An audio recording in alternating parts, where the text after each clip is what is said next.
financiamento é aquilo que tem a ver com a sustentabilidade de um projeto, seja ele qual for. O juro que se paga, por exemplo, eu sou financiado e tem os seus custos, né? Desde que será isso. Verba que nós temos a pagar quando solicitamos algum financiamento. Tem a ver com os juros que têm que pagar além do valor que pedem para suportar despesas. Essas coisas eu não entendo nada. Disso não entendo mesmo nada.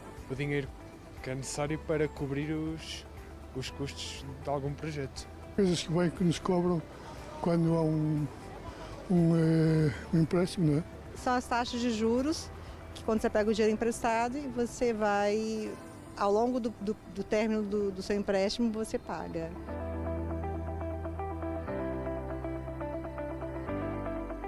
São os custos dos empréstimos, que ao fim de um determinado tempo somam essas taxas, e para um determinado valor, passado uns tempos, tem um valor acrescido. É a taxa anual, a taxa que temos de pagar sobre esse empréstimo que é feito, esse financiamento. Preço do juro a pagar. Taxa de qualquer coisa. O que é isso, taxa? Taxa associada na casa da questão da Euribor, essencialmente, nos dias de hoje, cada vez mais falado. TAG. Se fosse o TGV, sabia, agora não sei. Os juros e encargos que uma pessoa, na altura que pede o dinheiro, por exemplo, ao fim de uns anos, esse dinheiro aumenta por causa dos juros. São os juros que os bancos colocam ao longo dos anos, ao longo do empréstimo.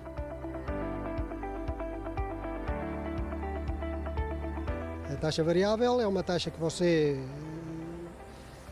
altera mediante o sistema de vida, não é?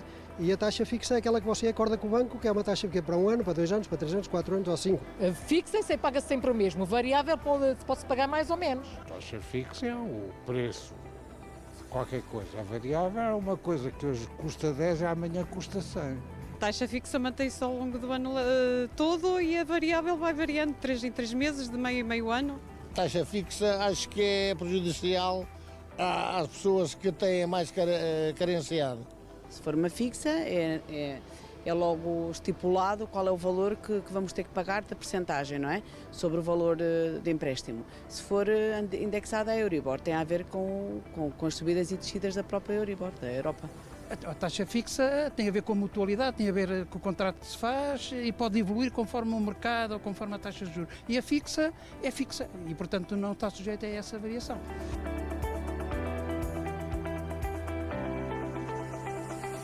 A taxa de esforço é acho que é quando se vem ao médico e manda fazer aquela taxa de esforço. Acho que é isso. O dinheiro que os bancos que nos exploram no dia a dia utilizam para que as nossas contas nos bancos diminuam em vez de aumentarem.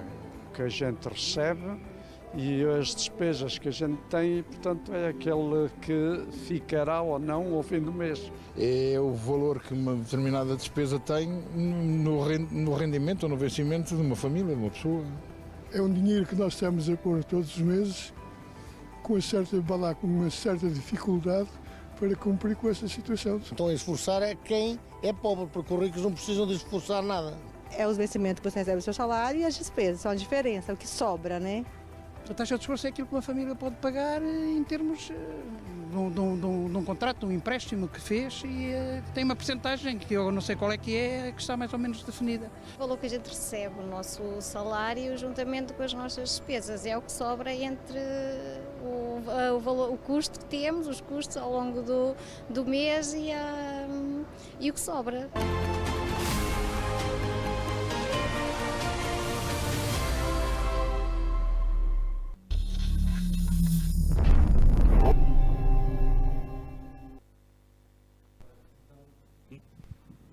Então nada, assim, agora sim está ligado. Então, muito boa tarde e obrigado a vocês todos por estarem desse lado. Eu acho que este Vox Pop é elucidativo, não é? Daquilo que é a nossa falta de literacia financeira, tanto como famílias, portanto pessoas individuais, como empresas.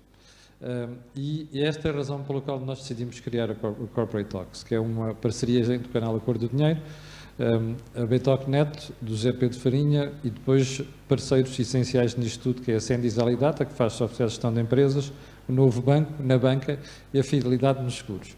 Portanto, a nossa preocupação qual é que é? Levar isto um bocadinho pelo país fora, andar a procurar os 18 distritos que Portugal tem, para poder tomar o pulso aos acontecimentos e àquilo que as pessoas sabem, e como viram aqui, a surpresa é muito negativa. Eu estou admirado, não, porque por todos os sítios onde nós temos andado, fazemos sempre este Vox Pop. É óbvio que depois isto é adequado a cada tema, de cada conferência, de cada evento. Este 12 é custo de financiamento. E, portanto, de cada vez que nós fazemos esse Vox Pop, aparecem as respostas mais estapafúrdias para perguntas que são de cultura geral. Repara, não é preciso andar num curso de gestão, nem é preciso andar num curso de economia para perceber o que é uma taxa de esforço e o que é o custo de financiamento. Eu, particularmente, sinto-me frustrado, porque faço um esforço todos os dias para levar estes conceitos às pessoas, de manhã cedinho, custa-me bastante levantar antes das 6 da manhã para preparar o programa e explicar estas coisas, no canal Acordo do Dinheiro. E, por outro lado, porque desde que ando no jornalismo, já lá vão mais de 30 e tal anos, tenho tido sempre esta preocupação. Ainda na semana passada expliquei isto na televisão, taxa de esforço, o que é a taxa de esforço?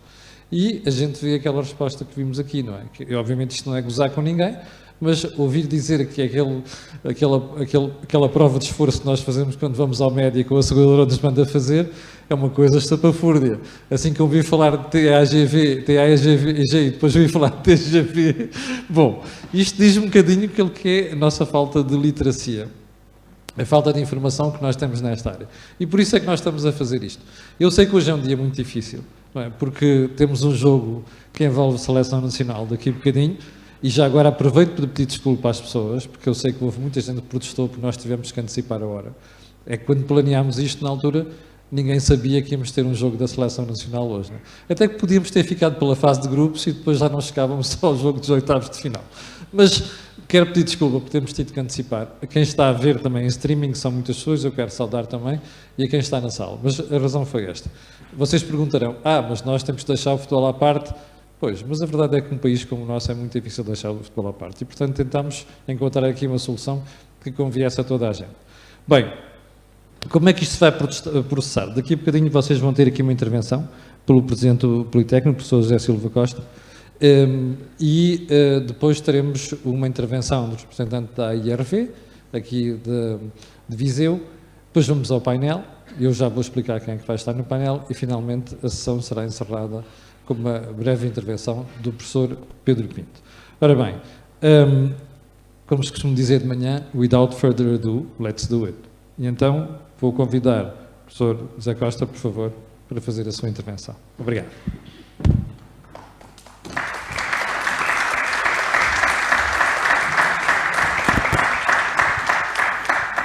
Boa tarde a todos. Naturalmente, agradecer à Corporate Talks o facto de estar aqui connosco e todos os parceiros. Cumprimentar a professora Susana Amarca, a nossa vice-presidente da Escola Superior de Tecnologia e Gestão de Viseu, o Dr. João Cota, o presidente da AIRB, e todos, vejo aqui muita gente conhecida, será difícil, não sei se sei o nome de todos, por isso não vou correr esse risco, apesar de ser um vício que eu tenho, que é realmente, normalmente dizer, por exemplo, 2 nomes, Camilo Lourenço, é fácil de dizer, outros não é assim tão fácil. De qualquer maneira, pegando até naquilo que foi ali falado, esta questão da literacia financeira, a importância que ela tem, dizer-vos que para nós não fazemos esforço nenhum em ter-vos aqui. Aquilo que foi ali perguntado, para nós realmente é uma honra. E é bom que nós tenhamos esta oportunidade, junto dos mais veteranos, dos mais séniores e dos mais jovens, podermos, de pequenino se torce o destino, e é bom que nós tenhamos esta oportunidade de poder aprender. Mas pegava agora nas palavras do Dr. Camilo Lourenço, que disse há bocadinho que há muita gente que ainda não chegou lá a informação. Então, se calhar, não estamos a comunicar bem. Se calhar temos que encontrar outras plataformas que permitam que realmente o conhecimento chegue às pessoas. Isso é bom, isso é um desafio para todos nós. Nós aqui também fazemos isso, muitas das vezes. E não comunicamos bem, muitas vezes. Não comunicamos. Obrigado. E não fazemos isso, não fazemos isso bem. Portanto, é bom quem tem esta capacidade de poder intervir na nossa sociedade, poder passar a mensagem que é importante. E nós ouvi ali uma palavra que para nós também é tão importante, andamos à procura dela há muito tempo aqui no nosso território, mas ela não chega cá, que é o TGV. Era bom também, mas ainda estamos longe dele. Ainda ouvimos falar no comboio de alta velocidade, mas agora temos também a nossa linha da Beira Alta parada. Estão a ver quanto é difícil. Ai, TGV, nada disso, mas é bom. Agradeço sinceramente em nome do Instituto. É uma grande, grande instituição. Para quem a frequentou, para quem ainda não a frequentou, venha também, porque, como dizia, não sei o nome, mas ali o nosso colega, como é que é? O Nuno. É uma grande instituição de grande qualidade dos seus professores. Nesta área da contabilidade, da gestão, todo o departamento de gestão tem altíssima qualidade e nós ombreamos em todo lado com os melhores. Para além de sermos uma terra e um território fantástico. Isto é dito por quem vem junto de nós e por quem leva a mensagem de que temos que voltar aqui, porque temos tudo que é muito bom. Até o vinho nos alegra a alma. Mais uma vez, muito obrigado e um excelente dia de trabalho e que a seleção tenha o êxito que nós precisamos, que é ganhar muito dinheiro e aprender nesta parte da literacia financeira. Muito obrigado. Muito obrigado, Dr. José Santos Costa.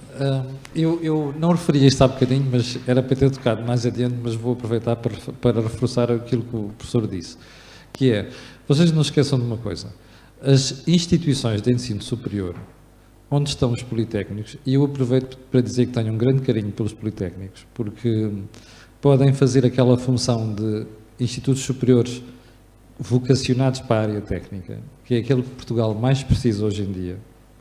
Quero reforçar isto, é aquilo que Portugal mais precisa hoje em dia, porque nós adoramos, às vezes, o título de universidade, e os canudos das universidades serve para muito pouco. Se nós não tivermos uma ligação entre o ensino superior e as empresas, nunca vamos conseguir potenciar o crescimento da economia. Portanto, os politécnicos servem para isto. E como disse o Dr. José Santos Costa, vocês têm uma tradição muito importante nesta área. Podem ter noutras também. Porque os politécnicos e as universidades, sobretudo no interior, têm de se constituir como fontes de conhecimento. Mas não é que fontes de conhecimento daquelas de, deixa-me lá ter aqui doutoramentos ou outra coisa qualquer, ou pós-graduações. Não, tem que haver uma ligação às empresas. E isto é o vosso maior desafio. E o desafio do interior, e eu conheço isto muito bem, a região muito bem, que eu vivi na Covilhã há alguns anos, houve um antes da UBI e depois da UBI. E aqui pode haver um antes do Politécnico e depois do Politécnico. Depende apenas de quem dirige a instituição e depende de vocês. Então é muito importante garantir que isto é um centro de produção de conhecimento, mas com ligação às empresas. Eu vou passar a palavra ao Dr. João Cota, que é o presidente da IRV, para fazer a sua intervenção e já voltamos para o nosso debate. Até já.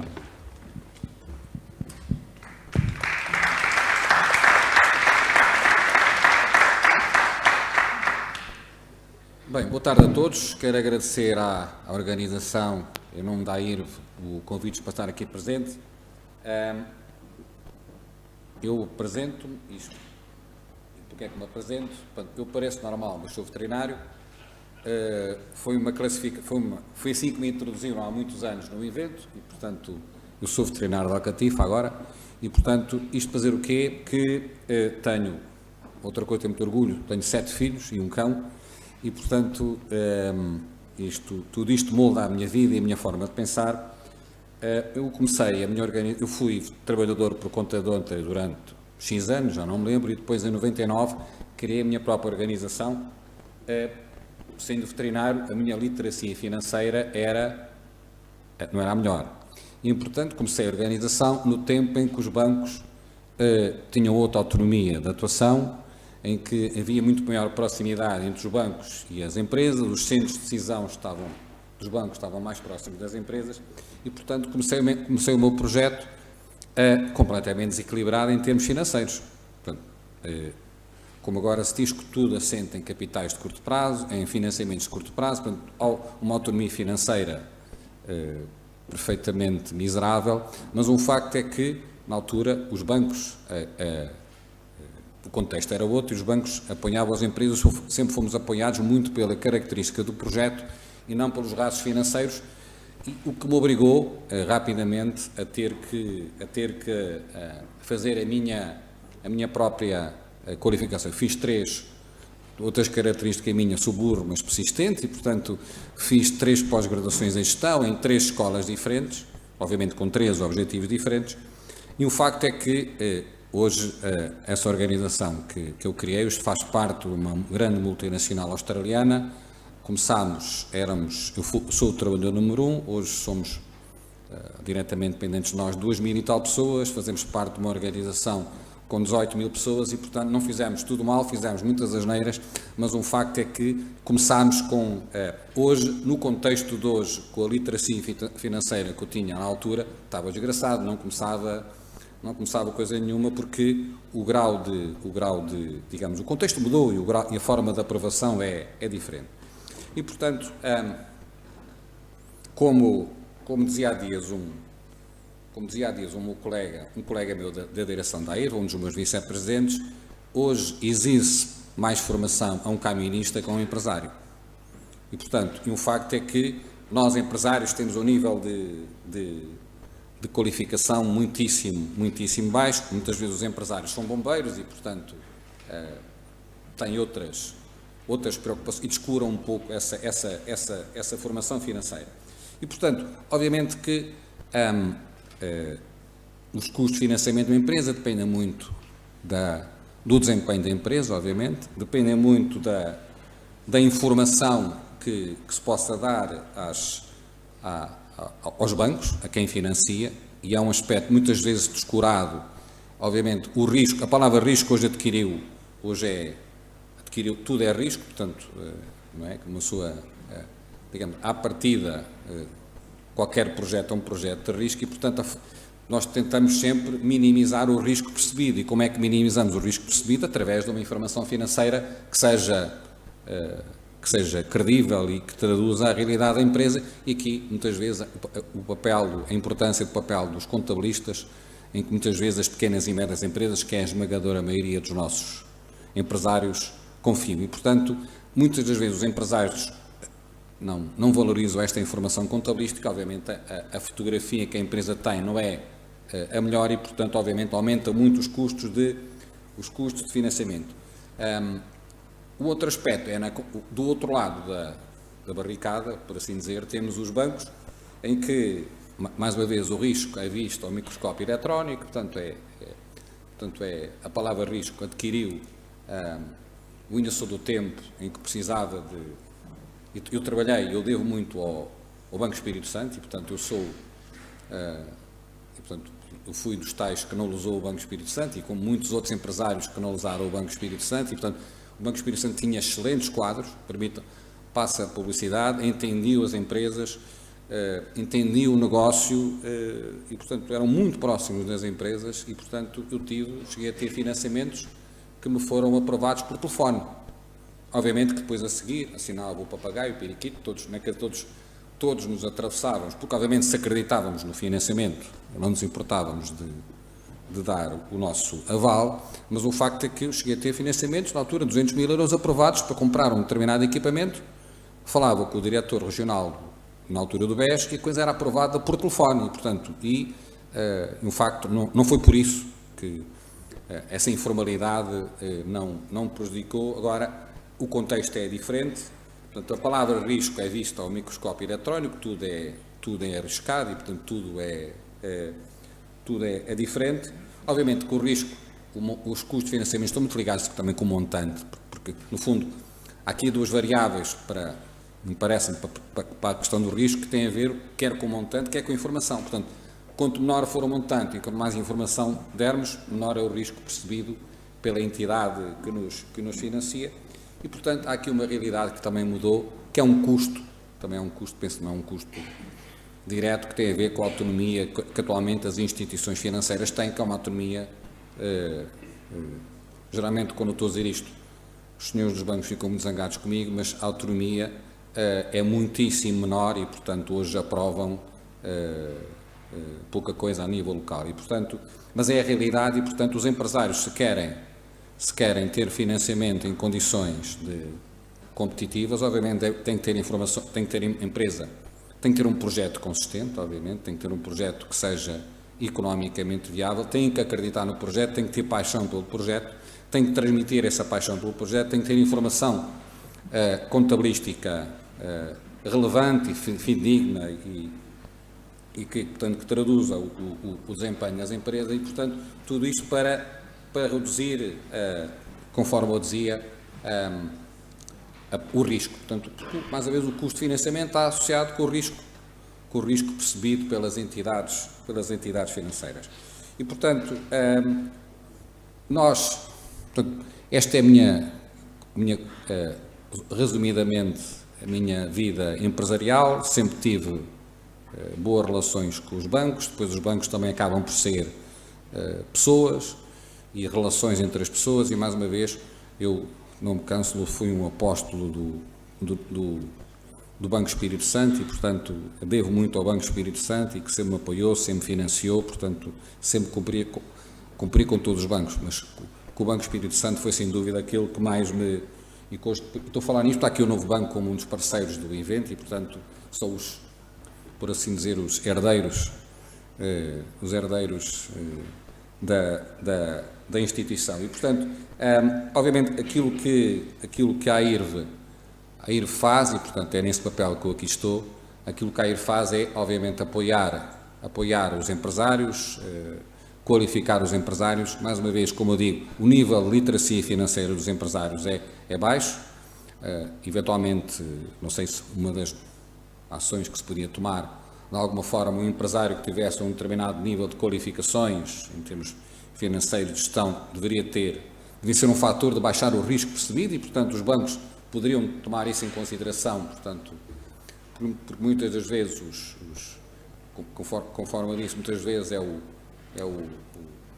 uma empresa tem duas pessoas, marido e mulher, a mulher tira o curso, mas quem gera é a empresa é o marido e, portanto, no fundo, isto fazer o quê? Nós somos um pouco avessos à formação, os pequenos empresários são bombeiros das empresas, a importância dos contabilistas de não apenas serem contabilistas no sentido estrito da palavra, mas também promoverem a literacia financeira dos seus clientes, mas também, como sabemos, muitas das vezes nos escritórios de contabilidade, um contabilista toma conta de 50 empresas, portanto é impossível dar apoio. Portanto, estamos aqui o que é que resta aos empresários, na minha perspectiva, é qualificarem-se, melhorarem a sua literacia financeira, entenderem porque é que para um banco, ter um financiamento muito assente em rácios de curto prazo pode ser mal percebido e, portanto, todas essas coisas são importantes para que os projetos agora, mas isto fazer o quê? Insisto, se nos tempos de hoje, com o grau de literacia financeira e da forma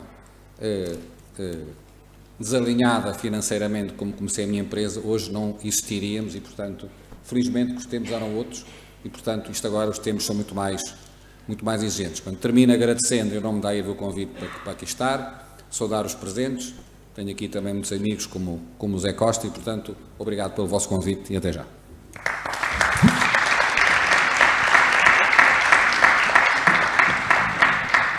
Obrigado, Dr. João Cota. Então vamos passar para o debate, até porque já estamos um bocadinho atrasados. Vou pedir ao José Pedro Farinha, da Betocnet, fique ali naquele extremo.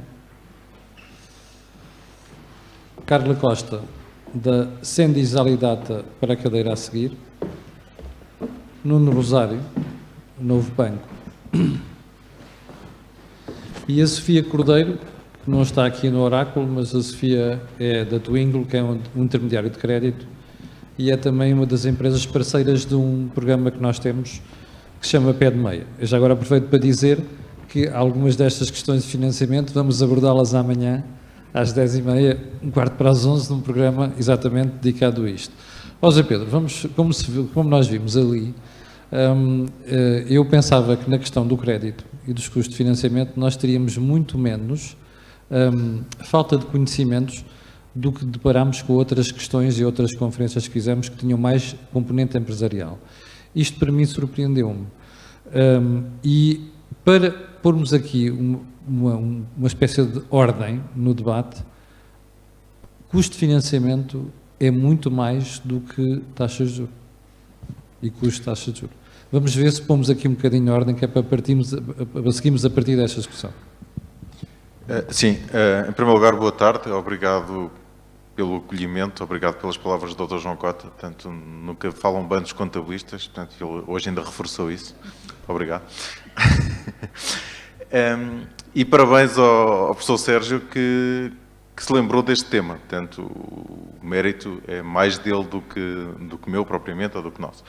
E custos de financiamento, de facto, é muito mais do que taxa de juros, e claro que nós agora andamos a discutir a taxa de juros. E eu até costumo brincar com os meus clientes, quando vão lá pedir informação para ir buscar financiamento, eu alerto sempre que o financiamento tem um problema, tem que se pagar. Porque às vezes os empresários esquecem-se disso também.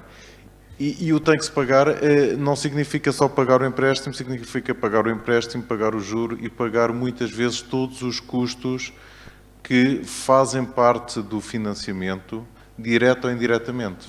Nos particulares é ainda mais grave, porque temos seguros obrigatórios, por exemplo, crédito de habitação, e a Sofia falará disso muito melhor que eu, o seguro da casa, o seguro de vida, o seguro do cão, por aí fora, portanto, pode estragar a casa.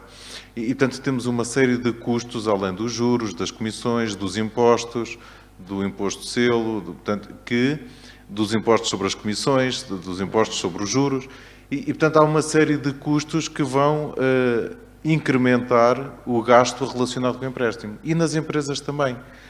Até porque se nós olharmos para... Eu não gosto muito de falar de política, como sabem, vou deixar isso para ti, mas são sempre anunciados um conjunto de medidas de apoio às empresas que normalmente estamos a falar de financiamento. E estamos a falar de financiamento que tem uma parte que a garantia é dada pelo Estado. Esta parte que a garantia é dada pelo Estado também tem um custo, porque depois as empresas são obrigadas a comprar ações das entidades que garantem esse financiamento. E depois quando é que as vendem? Portanto, será que aquilo é mesmo um ativo? Quando é que esse ativo se transforma depois em liquidez? Portanto, na verdade, até lá, isto também é um custo de financiamento. Claro que, tecnicamente, portanto, ali o Sérgio é a pessoa de contabilidade, haverá aqui mais, estão a dizer, este gajo é maluco, não, são ações. São ações e vamos contabilizar no ativo da empresa, mas na verdade são desembolsos relacionados com este empréstimo, desembolsos relacionados com este financiamento. E portanto eu acho que quando nós falamos de financiamento temos que pensar em tudo isto. Mais agora porque os custos de financiamento estão a subir e estes custos colaterais ao financiamento não estão a baixar. E portanto o problema não só se mantém como se agrava. Nuno Rosário. João Cota falou ali numa proximidade que hoje em dia já não existe entre bancos e empresas. Porquê? Bom, muito boa tarde a todos. O Dr. João Cota quase que me substituiria aqui no painel, não é? Com a intervenção que fez e teve o cuidado de explicar e muito bem a evolução da relação bancária e também de como é que chegamos hoje aos custos de financiamento e toda esta evolução, porque falar de financiamento e falar de custo de financiamento e falar da relação não é deixar de falar de risco, não é? Portanto, o risco é uma parte inerente aos custos de financiamento, que cada vez é mais calculizado, cada vez a banca procura ser mais mitigada para que se evite bater no ponto em que tocámos há alguns anos atrás, quando tivemos a Troika a visitar o nosso país, onde os riscos de financiamento provocaram uma hecatombe naquilo que é a nossa economia e que nós hoje procuramos gerir, na realidade, aquilo que é a relação com as pequenas e médias empresas de uma forma muito mais saudável.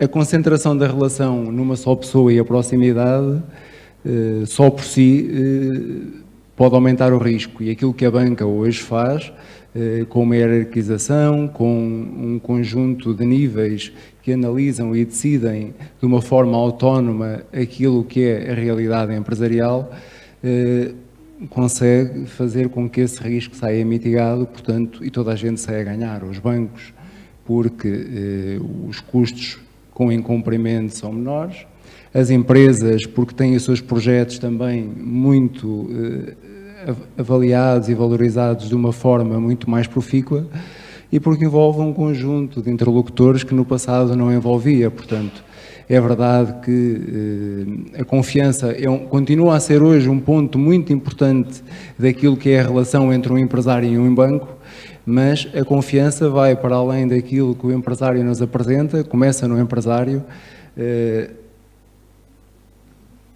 O contabilista, o financeiro da empresa tem a capacidade de aportar, de aduzir valor à informação que a banca também recebe, para que depois a banca também decida de uma forma muito mais clara, muito mais tranquila, as suas decisões de crédito.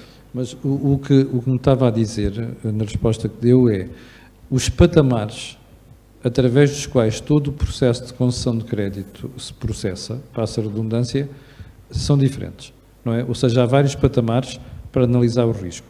É isto que garante maior proteção depois do banco e também na relação com as empresas? Sem dúvida que sim, sem dúvida que sim. A banca, em geral, faz um trabalho de acompanhamento muito positivo às empresas. E nós, no Novo Banco, temos uma rede local de gestores altamente qualificados, com um nível de formação que vai muito além daquele que se aprende na escola, para acompanharem os projetos dos nossos empresários. Neste meio, portanto, o segredo não é a alma do negócio. Quanto mais informação... Isso é uma coisa que nós fartamos de dizer, sabe? Não só no programa Corporate, que agora vai se chamar Corporate Business, mas dizemos muitas vezes nas conferências que fazemos, o segredo já não é a alma do negócio, ao contrário do que nos ensinaram durante muitos anos. De todo. O segredo não é mesmo a alma do negócio, e quanto maior o volume de informação, quanto melhor preparada ela nos chegar, também a banca consegue analisar melhor os projetos dos empresários, enquadrar melhor as soluções que temos dentro de portas, na nossa realidade, e depois, em cada nível hierárquico, apresentar quem são os nossos clientes, de onde é que vêm, quais são os seus projetos, para onde é que vão. Portanto, todo este enquadramento sai beneficiado por hoje termos um conjunto de interlocutores que no passado não existia, e nasce com o empresário. Portanto, tem que ser o empresário a ter esta capacidade e esta abertura quando reúne connosco, para nos transmitir de onde é que vem, para onde é que vai e de que forma é que o vai fazer. Sim, antes de passar aqui à Carla, deixa-me só pedir às pessoas que estão a chegar agora, podem vir aqui mais para baixo, há aqui mais lugares à frente. Não perturbam nada, ok? A gente agradece até a vossa presença. Carla, ali está um contabilista, aqui está um banqueiro, ou barra bancário.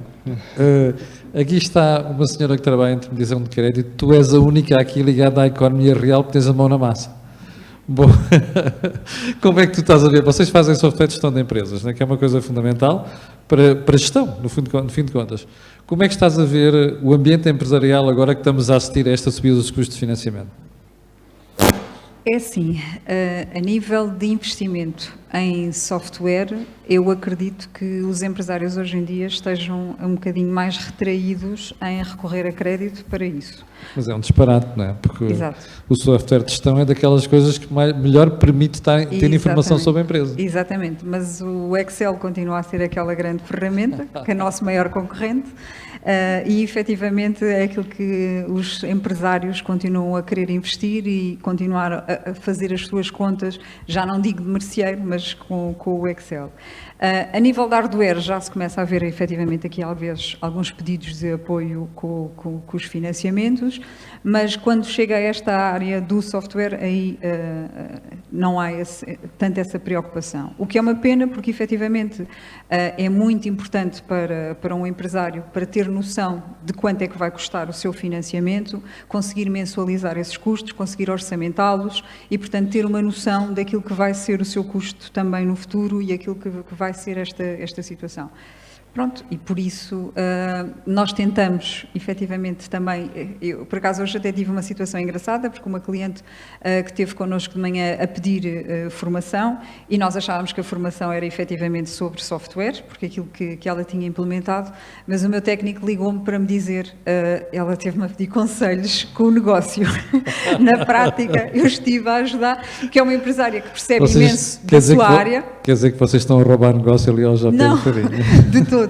Como é óbvio, aquilo que na maior parte das vezes o que nós fazemos é recomendar as empresas de contabilidade nossas parceiras para ajudar. Mas, efetivamente, os nossos técnicos, como implementam software de gestão, acabam por ter noções básicas e acabaram por estar a explicar a esta empresária que até conhecedora daquilo que é o seu negócio, mas que depois, na parte toda de literacia financeira e na parte toda de implementação, teve aqui algumas dificuldades. E, pronto, bom, deixa-me só colocar uma questão aqui à plateia, porque estou a ouvir aqui muita malta nova e eu presumo que uma boa parte sejam estudantes também. Já agora, quem é que está aqui na área de contabilidade e gestão, aqui na sala? Podem levantar os dedos à vontade, ninguém vai penalizar ninguém. Bom, ainda são uns quantos. Deixem-me fazer outra pergunta. Quantos de vocês já conhecem isto que a Carla está a falar? Software de gestão de empresas. 2, 3. Pois é, mas não vi muitos estudantes levantarem a mão. Estão a ver? Ouviram o Dr. João Cota? Vocês chegaram agora. Vocês agora não ouviram o Dr. João Cota, mas estavam pessoas lá atrás. O Dr. João Cota estava a explicar uma coisa muito interessante, que é, às vezes as empresas surgem sem nós, só porque queremos correr risco, ok? São sonhos. Damos um salto, às vezes corre mal, às vezes corre bem. Mas o nível de informação que precisamos ter é que garante que mais vezes vai correr bem do que correr mal.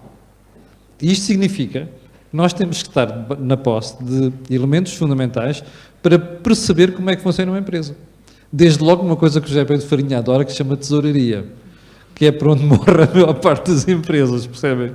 Portanto, vocês que estão aí, além daquelas coisas teóricas que aprendem, que são muitas e fazem falta, nunca se esqueçam de uma coisa.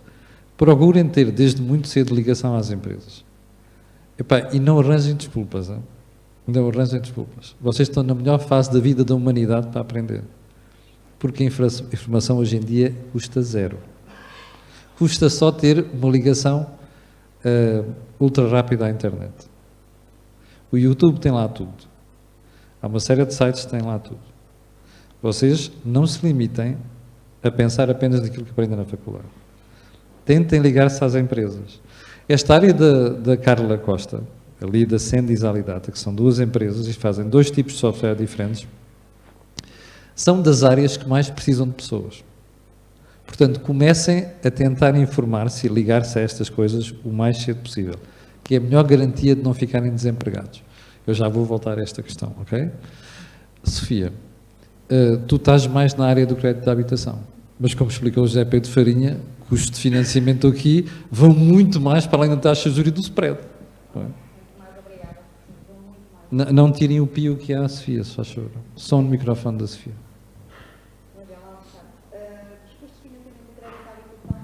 Além da taxa de juros. Está bom?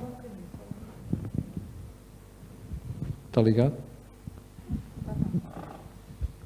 Bem, vamos falar então de crédito à habitação. Aquilo que eu estava a dizer é que os custos de financiamento de crédito à habitação vão muito além daquilo que é a taxa de juros. E isso é algo que a maior parte das pessoas não pensa. Ou seja, neste momento, o que é que as pessoas pensam, fazem? Pegam, comparam uma taxa de juros, mas não pode ser só por aí. Quando se faz um crédito à habitação, nós temos, logo desde o início, as comissões do crédito à habitação, que podem ir desde 500 euros até 1.500. Só isso tem um impacto enorme na escritura, no peso. Depois, 1.500 euros? Sim, porque estamos a falar só das comissões de contratação, ou seja, estamos a falar da comissão de avaliação, dossiês, estudo, formalização, solicitadoria, ou seja, cada banco tem o seu leque de comissões. E quando o Estado, de vez em quando, lembra-se de tirar umas comissões que são proibidas, não tenham dúvidas, é por aqui que elas vão subir. Inventa-se uma comissão, é mesmo assim. Todos os bancos fazem isto. É muito importante logo comparar desde o início quais é que são as comissões e não ficamos só por aí, ou seja, depois temos a formalização, as escrituras, ou seja, uma escritura tanto pode custar em casa pronta 700 euros, como a mesma escritura que pode custar através de um DPA, que é um documento particular autenticado, que é um documento feito através de um advogado, 2.500. Ou seja, o mesmo ato pode variar desde 700 até 2.500. Este é um exemplo concreto do meu caso, que escriturei há 1 mês e meio, ou seja, para vocês perceberem como é que se pode poupar dinheiro. Depois vêm todas as comissões do crédito à habitação, que não é só a taxa, são os seguros, que não são uma comissão, são obrigatórios, mas o mesmo seguro pode custar 30 euros ou pode custar 100 euros por mês com as mesmas coberturas. Estamos a falar de situações exatamente iguais. Tudo isto deve ser comparado, ou seja, as pessoas não podem pegar, quando se faz uma análise de um crédito à habitação, porque é aquilo que tem mais peso no orçamento familiar de uma família, não se pode pegar apenas na taxa de juros. tem que se comparar tudo. E é isto que a maior parte das pessoas não sabem, não pensam. Ou seja, vamos comparar qual é que é o spread. Aqui é 0,9, aqui é 0,95, vamos para o 0,9. Não, aquele 0,9 no final pode ter um custo muito superior. O Banco de Portugal... Por causa dos outros alcavalos. Todos os outros custos estão lá por trás. Ou seja, muitas das vezes, por exemplo, um banco diz, eu dou 0,9 ou dou 0,95, mas tenho que contratar um cartão de crédito Gold. Esse cartão de crédito Gold tem uma anuidade, imaginemos, de 60, 80 euros. Quer dizer, sai muito mais caro do que contratar, se calhar, 0,95, não é? É a mesma coisa que hoje em dia toda a gente vai para taxas fixas. Taxa fixa. Será que vale a pena neste momento? Se quiserem a resposta, vai sair amanhã no programa Pé de Meia, está bem? 11h da manhã, canal A Cor do Dinheiro, YouTube, Facebook.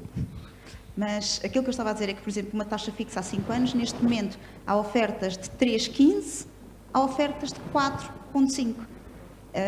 Tem que se avaliar tudo muito bem, as pessoas têm que perceber, não podem ir só ao banco, ao balcão, amigo com quem entrevistamos há muitos anos, é aí que tem que se procurar o papel do intermediário de crédito que faz a comparação total do custo de financiamento, porque é muito grande ao final. Bom, José Pedro, há bocadinho o João Cota falava na questão da informação.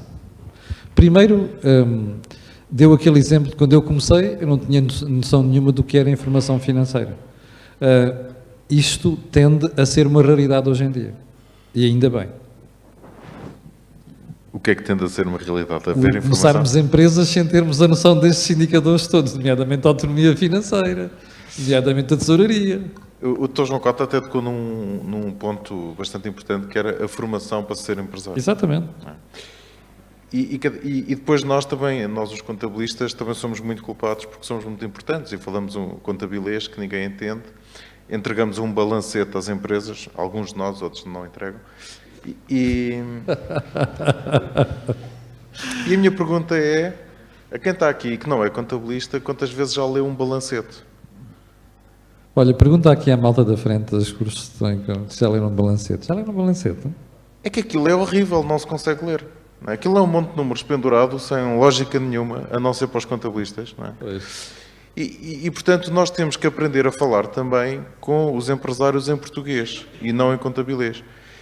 E ensiná-los a uma coisa terrível, que é ensiná-los a serem exigentes com o nosso trabalho. Ensiná-los a terem vontade de ler a informação financeira.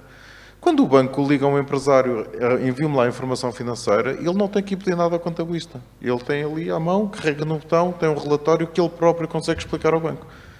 Isto parece quase utopia, mas enquanto isto não acontecer, significa que nós estamos a produzir informação que não serve para nada e que o empresário vai entregar ao banco um balancete, muitas vezes feito à pressa, que ele próprio não olhou, porque aquilo não tem leitura, e depois tem lá coisas esquisitas, porque também não falou com o contabilista, não contabilista com ele. Tem saldos ao contrário, saldos de caixa negativos e coisas assim esquisitas. E quando se vai para um banco sem conhecer a informação e começam a fazer perguntas, é uma chatice. Porque ficam todos mal vistos. Não é? Portanto, fica mal visto o gestor do banco que não consegue fechar o crédito, também não atinge os seus objetivos, o empresário que não consegue resolver o seu problema e o contabilista. E portanto, nós temos que desmistificar isto tudo e todos temos que aprender a falar com todos. E depois, a contabilidade ainda é muito vista, isto é uma frase que eu uso muito, como um espelho retrovisor. Não é? Portanto, nós estamos sempre a olhar para trás. Se nós não conseguirmos, a partir deste espelho retrovisor, programar o nosso caminho e olhar para a frente, então também não vamos conseguir dizer nada de jeito ao banco. Se eu não conseguir programar a minha tesouraria, sim, eu gosto de tesouraria porque as empresas vão à falência, não porque têm prejuízo, mas porque não conseguem honrar os seus compromissos. E, portanto, se eu não conseguir programar a minha tesouraria, saber onde é que me vai faltar dinheiro, ou vai sobrar, que hoje em dia é raro, nas próximas 12 semanas, eu não sei se vou precisar de ir a correr ao banco pedir ajuda, ou se tenho que negociar com um fornecedor, ou se tenho que pedir ajuda a um cliente e negociar créditos de curto prazo.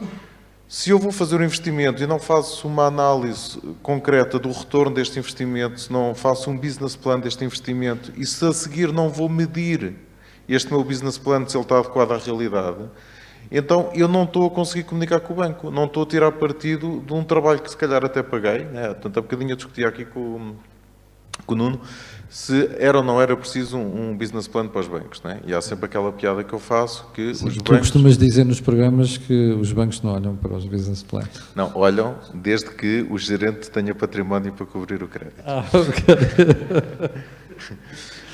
Mas isso também está a mudar e espera-se que se mude, não é? Mas o empresário tem que fazer o business plan não é para agradar ao banco, tem que fazer o business plan para si próprio, para saber que vai ter retorno deste investimento, para saber que vai conseguir pagar o crédito, que vai conseguir pagar os custos relacionados com o crédito e até oscilações de juros como está a acontecer agora, não é? E como é que vai repercutir isso no seu negócio. E portanto, aqui o desafio é claramente formação, portanto nós temos que chegar aos empresários com formação, com uma linguagem que eles percebam, tenham vontade de perceber, informação sobre as suas contas, a empresa tem que perceber se ganha dinheiro, qual é a sua posição financeira à data, portanto, quais são os seus rácios de autonomia, de solvabilidade, etc. E tem que conseguir pegar nisso e projetar para o futuro. Projetar em termos de curto prazo, de tesouraria, e em termos de financiamento. E depois não confundir financiamentos, não é? Nós somos portugueses, somos bons a inventar soluções. Eu a semana passada estive com a Sofia numa sessão onde me atrevi a contar uma história na primeira pessoa, a audiência era mais pequena. Hoje vou contar outra vez. Quando nós abrimos a Betoc, tínhamos um cliente grande. Eu hoje não vou a Betoc é a empresa do GP de Farinha. Sim, que entretanto hoje se chama Betocnet. E então tínhamos um cliente grande, que era uma marca internacional de automóveis, onde conseguimos pôr lá 2 pessoas a tempo inteiro na contabilidade. Aquilo enchia-nos de orgulho. Qual era o problema? Eles atrasavam-se a pagar e nós tínhamos que pagar salários. E então fui ao banco, humildemente, pedir uma conta corrente calcionada para dar crédito ao meu cliente, crédito de curto prazo, e poder pagar os salários. E o banco disse-me, não era o novo banco, o banco disse-me, epá, vocês não têm histórico, acabaram de nascer, não é possível. Portanto, eu vinha já cabisbaixo a sair para a rua, até que a gerente do balcão me disse, ainda se fosse para comprar um carro. Ok. E eu disse, é isso mesmo, eu quero comprar um carro. Portanto, comprei um carro da marca desse meu cliente, portanto, era uma marca internacional, portanto, comprei um carro novo, fiz um leasing para comprar o carro, vendi o meu carro e com o dinheiro da venda do meu carro paguei os salários. Isto é uma... Vocês perceberam ou não? vocês que estão a estudar, perceberam? Estão a ver isto? Isto é a vida real.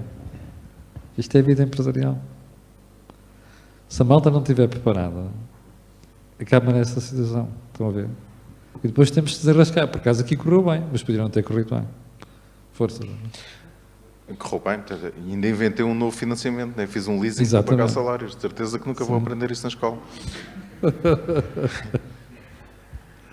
Mas o que eu quero dizer com isto é que eu cometi um erro tremendo. Eu fiz um financiamento de longo prazo para uma necessidade de curto prazo. Porque não programei antes, porque não pensei no negócio antes, porque antes de aceitar o cliente não fui capaz de programar e perceber que o cliente era muito importante e que o diretor financeiro tinha imenso prazer em atrasar-se a pagar aos fornecedores, que é outra coisa que acontece em Portugal.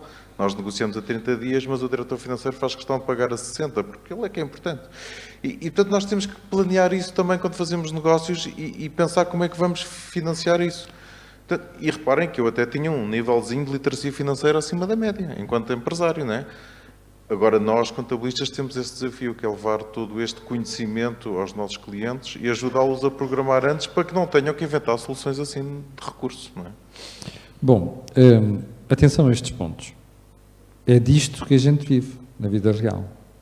Convém estarmos preparados, não só com a informação antecipada, para podermos, lá está, antecipar os problemas, mas também depois para poder desenrascar isto. E porquê é que nós estamos aqui a falar de custo de financiamento? Reparem. Peguem naquilo, o exemplo que deu o Dr. João Cota e este exemplo que deu aqui o Zé Pedro Farinha. Imaginem que vocês... Já agora, uma pergunta. Quantos de vocês querem criar o vosso próprio negócio? Da malta que está a estudar? Só estou a ouvir aqui um braço no ar. 2. Já pensaram como é que vão criar esse negócio? Posso ir àquele lado ali? Que levantou o braço? Está ali ao lado. Sim. Já pensou nisso?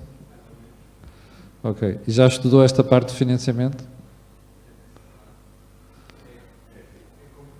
Pois, para os que estão a ver em streaming, aquele rapaz acaba de dizer que esta parte é complicada. Pois é. É que reparem, o financiamento é uma componente fundamental dos projetos, não é? E nós temos que olhar para isto com muito cuidado. Não é por acaso que trouxemos agora os custos de financiamento, até porque, como já vimos aqui hoje, está um bancário barra banqueiro e está uma senhora de intermediação financeira, que já vos explicaram que isto agora vai ser um problema a partir daqui, porque agora vamos ter um aumento dos custos de financiamento em geral, porque os juros estão a subir, e os juros são um componente importante disto tudo. E eu já vou voltar a isso.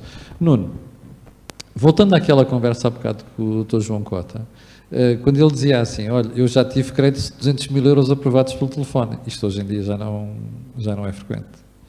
Não é frequente.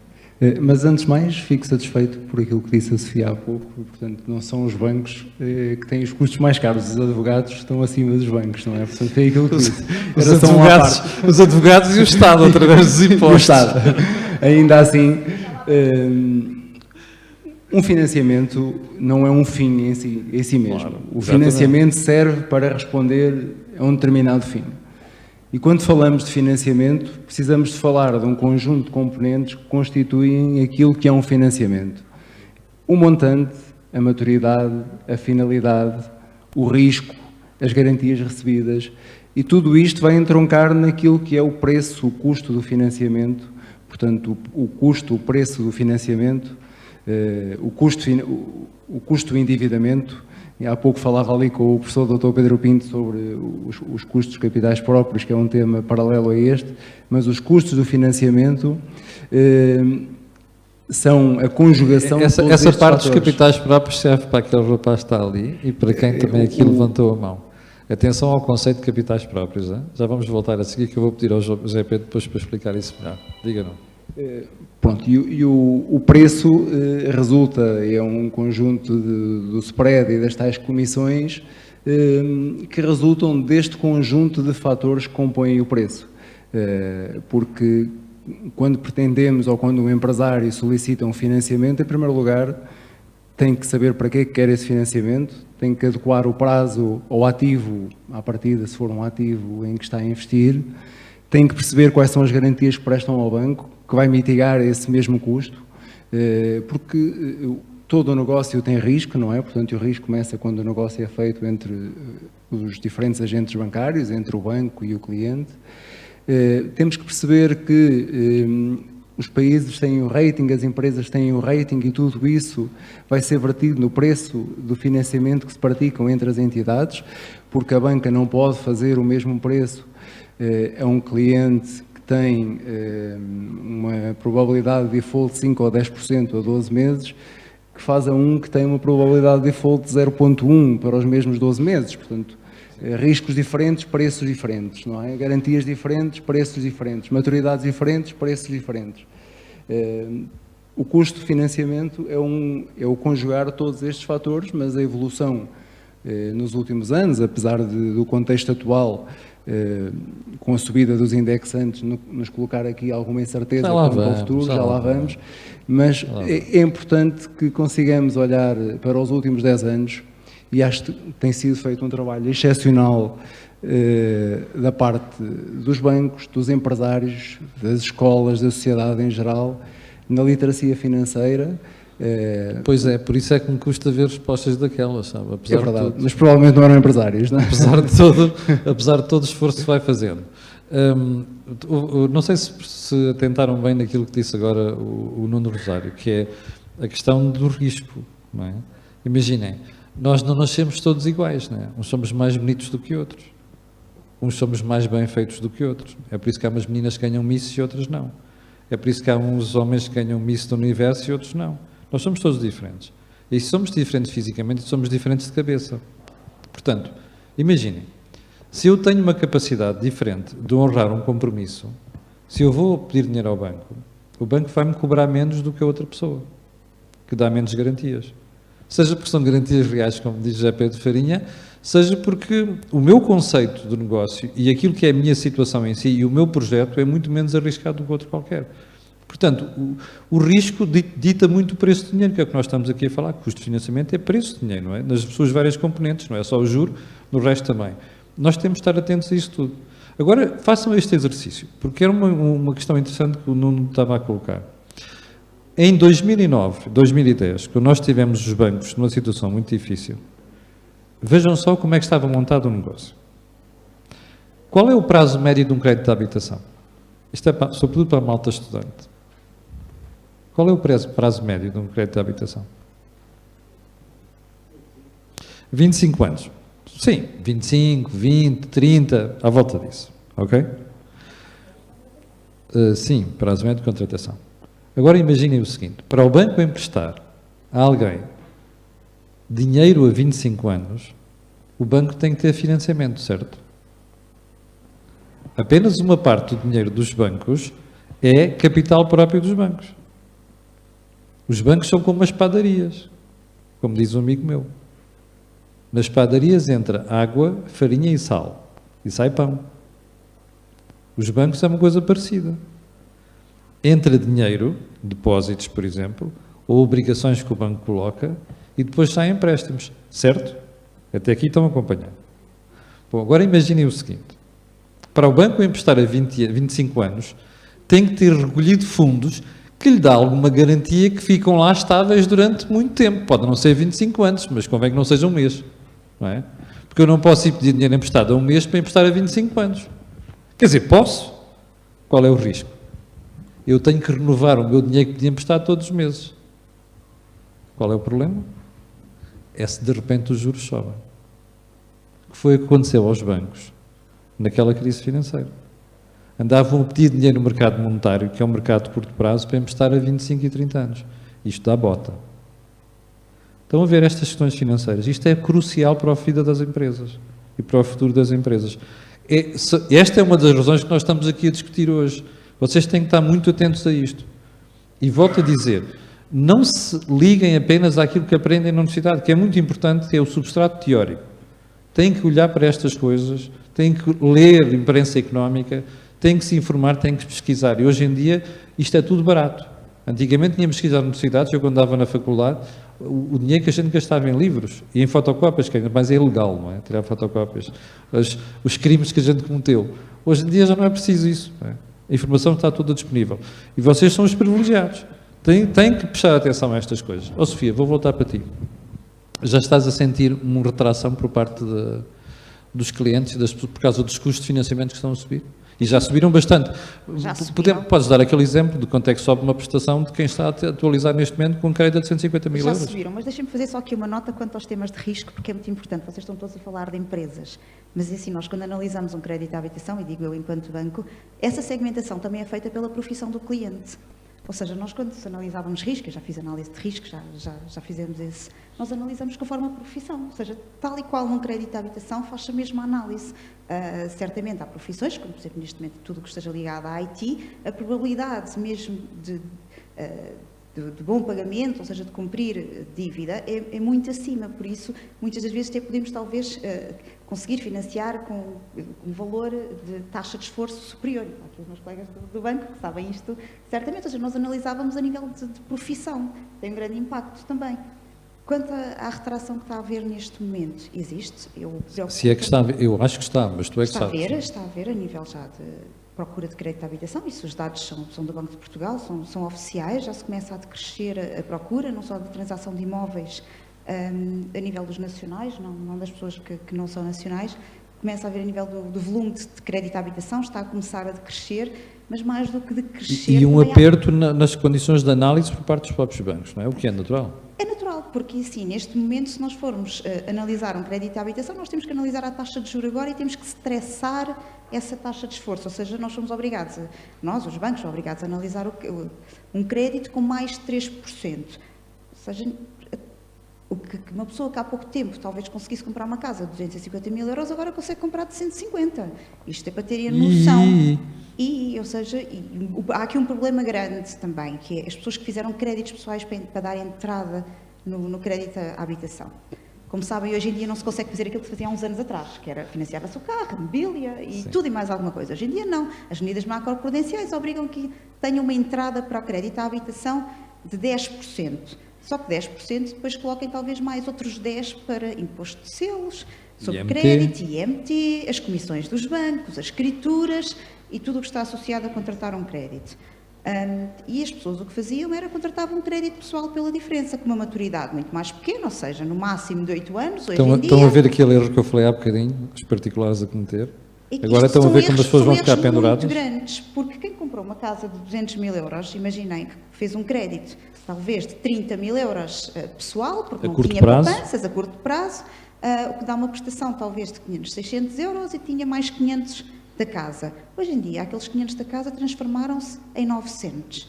E o do crédito pessoal, a soma está lá para pagar, ou em crédito pode estar em taxa variável ou em taxa fixa. Isto fez com que a maior parte das pessoas que ainda não têm revisão de taxa, e isto é algo que me assusta, a maior parte das pessoas nem tem noção de quanto é que vão pagar na próxima revisão de taxa. Porque se calhar nem sabem quando é que vai ser feita a revisão de taxa. E nós temos que ver se o Euribor, se têm um crédito indexado a Euribor a 12 meses, a revisão é exatamente pelo mesmo período, ou seja, de 12 em 12 meses, no aniversário da contratação do empréstimo.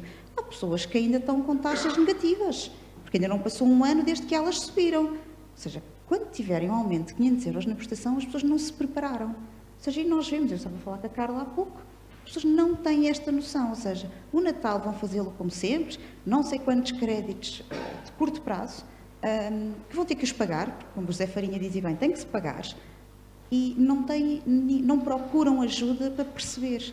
E é muito importante pedirem ajuda, porque há medidas neste momento que estão a ser feitas pelo Estado, que foram medidas pelo Governo, mas que eu acho que não vão ser suficientes, porque a maior parte das pessoas estão muito acima dos 50% da taxa de esforço já neste momento. Carla, vamos lá à economia real outra vez.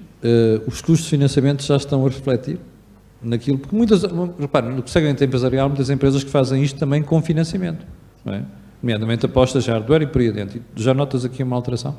Sim, já se nota, as empresas já começam a ficar preocupadas. Eu acho que, infelizmente, os particulares ainda não se sente isso. Eu acho que é um bocadinho aquilo que tu tanto falas, a política continua a dar-lhes notícias otimistas e, portanto, aquilo que o nosso governo transmite é que vai ficar tudo bem e as pessoas ainda não perceberam que a inflação está cá. As taxas de juros sobem porque é a maneira mais rápida de abaixar, mas ela só vai realmente baixar se as pessoas pararem de consumir excessivamente. Portanto, ao atual nível. Exatamente. Portanto, nós continuamos aqui com falta de oferta, portanto, porque há uma procura excessiva e as pessoas têm que, efetivamente, abrandar. Eu ainda este fim de semana tive que ir às compras e cheguei ao shopping e fiquei completamente chocada com o número de pessoas que estavam no shopping às compras de Natal, como se estivéssemos a falar de um ano normal. Portanto, eu acho que ainda não há essa preocupação das pessoas. A nível dos empresários, e aquilo que nós sentimos quando andamos dentro do setor empresarial, infelizmente ainda falta, continuo a achar que ainda falta muita literacia financeira, porque nós falamos muito aqui de microempresas, e aquilo que eu sinto, e o Zé Pedro e todos os contabilistas presentes que exercem vão, de certeza concordam comigo, a maior parte deles nem sequer se dá ao trabalho de registar faturas de compra. Portanto, aquilo que faz é manda para o contabilista, portanto, emite faturas de venda, sabe aquilo que vende e está preocupado é com as cobranças e depois não tem uma noção de custo. Portanto, não tem uma noção de custo fixo, não tem uma noção de custo variável, porque nem se preocupa. Portanto, nós quando estamos a implementar software, uma das coisas que eu defendo muito é que as empresas têm que ter uma gestão comercial, portanto, têm que ter um software que lhes permita fazer este controle, e a maior parte deles respondem, não, eu só quero faturação porque o resto o meu contabilista trata. Portanto, e lá está aquilo que o Zé Pedro estava a dizer, o contabilista depois acaba por estar muitas vezes já a trabalhar no passado e eles não têm nem sequer noção daquilo que são custos fixos e daquilo que são custos variáveis, porque nem sequer sabem onde é que gastam o dinheiro. Zé Pedro, duas coisas. Primeiro, capitais próprios, que é uma coisa que eu gosto sempre de alertar a malta que está a pensar criar negócios. Em segundo lugar, como é que apesar de tudo isto que nós passamos nos últimos 12 anos e passamos momentos muito duros, como é que nós ainda temos tanta iliteracia? Há bocadinho ouvimos, há muita gente que não sabe o que é taxa de esforço, sequer. Estava agora aqui a Sofia a falar. Mas vamos por partes. Primeiro a questão dos capitais próprios versus financiamento por recurso alheio, por exemplo, aos bancos. Eu até gostava, antes de irmos aos capitais próprios, de explicar que os empréstimos não têm nada de mal, né? Claro. Nós parece que estamos aqui a dar na cabeça, claro. E ter uma taxa de juros de 3% também não tem nada de mal. Okay? Eu até me atrevo a dizer que a taxa de juros positiva é muito mais saudável do que a taxa de juros negativa. Sem dúvida nenhuma. O problema é sempre o mesmo, que é as pessoas conseguirem preparar-se e analisar o seu negócio e pensar como é que, de alguma forma, vão conseguir pagar e tirar partido desse financiamento, que normalmente está acompanhado ou de um investimento ou de crédito dado ao cliente, né? E isso é o mais importante. E também, quando se começa um negócio, é importante nós percebermos como é que vamos estruturar o nosso balanço. Primeiro, importa perceber com balanço, não é? E perceber nesse balanço o que é de curto prazo, portanto, quais são as nossas necessidades de fundo de maneio, portanto, que nós precisamos de financiar o crédito dado a clientes, o ciclo de caixa, portanto, e se eu estiver a falar chinês, eu vou desmistificar um bocadinho. Quando nós compramos produtos para vender a um cliente, nós temos o período desde que compramos, temos que pagar ao fornecedor, manter no nosso armazém, vender ao cliente e mais difícil receber do cliente, não é? Tudo isto é o ciclo de caixa de uma operação. E nós temos que saber que dinheiro é que precisamos de ter para fazer face a este compromisso. Se nós vamos... Zé, deixa-me só pedir às pessoas para reterem isto, sobretudo a malta que está a estudar, isto que o Zé Pedro explicou agora, este processo todo, retenham bem isto, ok? Isto é crucial para perceber depois como é que funcionam as empresas. O mesmo se aplica aos nossos investimentos de longo prazo. Portanto, se eu vou comprar uma máquina que vai durar mais do que 1 ano, mais do que 2, mais do que 3, portanto, tenho que fazer investimentos de médio e longo prazo, eu tenho que pensar como é que vou financiar o investimento neste equipamento que me vai dar retorno ao longo de 3, 4, 5 anos. E claro que as empresas em Portugal, houve alguém que se lembrou de que podemos criar empresas com capital social de 1 euro. Quando o registro na conservatória, não sei de cor, mas deve custar para aí 300 euros, não é? Mais pagar ao advogado para fazer a escritura, o pacto social, não sei o quê. Deixa-me só perguntar às pessoas que estão na sala se fariam negócios com uma empresa com capital social de 1 euro. Então é disto que estamos a falar. Portanto, eu acho que quando nós estamos a estruturar o nosso negócio, nós também temos que pensar qual é o capital próprio necessário para financiar o arranque da nossa atividade. E quando nós arrancamos, somos todos iguais, os empresários, portanto não temos dinheiro, não é? Porque em Portugal somos todos pobres, não é? Então temos que chatear o pai, a mãe, o tio, o primo, arranjar um sócio, que é outro problema em Portugal. Todos nós queremos ser o mais importante da nossa rua, e então temos 3 negócios concorrentes na mesma rua, todos muito pequeninos, todos sem dinheiro, todos a investir numa máquina que usam 2 dias por semana. Enquanto que se os 3 juntassem esforços, tinham capital para comprar a mesma máquina e a máquina trabalhava 5 dias por semana. Portanto, também é preciso olhar para o negócio, perceber o nosso lugar na cadeia alimentar. Portanto, se não temos dinheiro, temos que arranjar forma de ter. E não chega só ir ao banco. É fácil ir ao banco, o nosso pai, tio, até dá um aval ao banco. O banco até tenta emprestar dinheiro, é porreira, a taxa de juros é negativa, mas depois, de repente, temos aqui um incremento da taxa de juros, não planeámos bem o nosso negócio, e isso é que não faz sentido. Portanto, para os que estão a começar um negócio próprio, a primeira coisa que eu sugiro é vejam de que capital é que precisam. Depois, se quiserem alavancar para um crescimento mais rápido, se quiserem trabalhar com clientes que exigem mais crédito, se querem trabalhar com equipamentos que exigem investimento maior, então sim, vamos compensar esse nosso capital próprio com a ida ao banco e com capital que se pode pedir ao banco. Porque os bancos não são doadores. E já agora os fundos de capital de risco, etc., os business angels que ajudam no arranque dos negócios, aquilo não é donativo. Portanto, todos esses investidores esperam ter retorno do capital. Pode ser uma boa forma de nós alavancarmos o nosso negócio se não temos capital próprio suficiente. Agora, não existe negócio sem haver um capital próprio. E temos é que pensar qual a melhor forma de fazer isso. E muitas vezes a melhor forma de fazer isso é associarmos a outros, porque em conjunto vamos conseguir fazer um bocadinho melhor. Claro, todas as empresas têm investidores, não se esqueçam disso. E aquilo que é o dinheiro que os investidores colocam ali tem que ser rentabilizado, tem que ser desenvolvido, tem que ser devolvido e tem que ter uma compensação por nós estarmos a imobilizar aquele dinheiro. Os bancos não são exceção. Há bocadinho ouvíamos ali aquela conversa do senhor, que os bancos nos exploram, não sei das contas. Depois temos esta tendência para chamar nomes aos bancos e não é por estar aqui o novo banco que estou a dizer isto. Não, os bancos são uma instituição fundamental da economia, não é? Sem bancos a economia não funciona. Aliás, os bancos são um milagre, não é? Porque se vocês forem ver, o dinheiro que vocês lá metem depois não fica ali, anda por aí a circular e a passear. Se os bancos não forem criteriosos na concessão de crédito, eu não meto lá o meu dinheiro. Um banco que seja mal gerido, eu não meto lá o meu dinheiro. Aliás, há bancos que há uma altura em que nunca lá meti dinheiro. precisamente tinha dúvidas quanto à forma como eram geridos. Portanto, isto é fundamental perceber isto. Aquele capital que nós imobilizamos e colocamos numa empresa, seja banco ou outra coisa qualquer, tem que ser remunerado. Nuno, nós há bocadinho estávamos a falar dos indexantes. Isto agora, para já, é sempre a subir. Pelo menos até ao próximo ano. Previsivelmente sim, não é? Já levamos com 0,75 em junho, aliás 0,5 em junho, depois 0,75, agora levamos 0,75, parece que vamos levar 0,5 agora em dezembro e vai ser assim nos próximos meses. São tempos normais, não é? Normal foram os últimos anos em que as taxas foram... Muito anormais. Muito anormais. Importa fazermos aqui um pequeno parênteses para contextualizar aquilo que foi a evolução dos custos de financiamento nos últimos 10 anos. De 2012 a 2022, os custos de financiamento caíram quase para metade, superavam os 5%. No caso das microempresas era um bocadinho acima ainda e hoje situam-se nos 2,5%. São custos totalmente aceitáveis, custos de financiamento totalmente aceitáveis para o nosso tecido empresarial.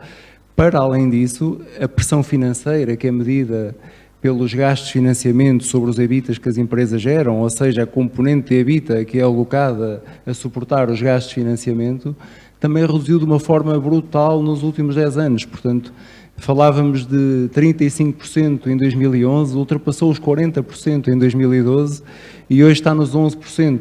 Isto denota uma grande capacidade e um grande esforço das empresas em investirem de forma assertiva, em produzirem capital, em reinvestirem capital em processos produtivos e lucrativos, para que as empresas também sejam mais capitalizadas. Agora, Euribors, conforme estão hoje, são normais. Vivemos num contexto com uma inflação, portanto, taxas reais negativas, não é? Portanto, a inflação no nível que está tenderá a evoluir e esperamos que seja um processo que não dure muito tempo, não é? Ou que se ajuste àquilo que é o objetivo de uma inflação normal, na ordem dos 2%, mas provavelmente vai demorar algum tempo. As taxas de juros estão, de facto, algo incontroláveis na forma como as conseguimos prever, mas ainda não estão em patamares que nos coloquem num alerta tremendo, não é? Agora, desde que os investimentos sejam feitos com racionalidade, portanto, porque volto a dizer o mesmo, o crédito não é um fim para atingir um determinado objetivo e aquilo que o empresário tem que ver no final do dia é se o crédito que contratou junto de um banco, se o investimento que realizou se traduz em proveitos superiores aos custos que suporta com esse crédito. Há empresas que não têm crédito, mas é um trade-off que o empresário tem que fazer no final do dia, porque falávamos há pouco, é moda em Portugal pagar a 90 dias aos fornecedores, não é? Mas provavelmente compensará recorrer a crédito junto da banca, antecipar os pagamentos a esses fornecedores desde que obtenham um desconto comercial da parte do meu fornecedor. Exatamente. São contas que às vezes as empresas infelizmente não fazem. Não fazem. Sim. Sofia, há bocado estavas a falar dos indexantes também.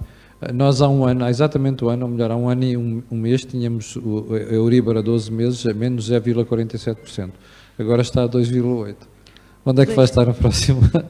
Eu acho que mais do que o problema de 2,8 foi uma subida muito rápida, muito acentuada, ou seja, porque houve anos anteriores em que chegámos a 5% de Euribor, mas agora foi muito rápida.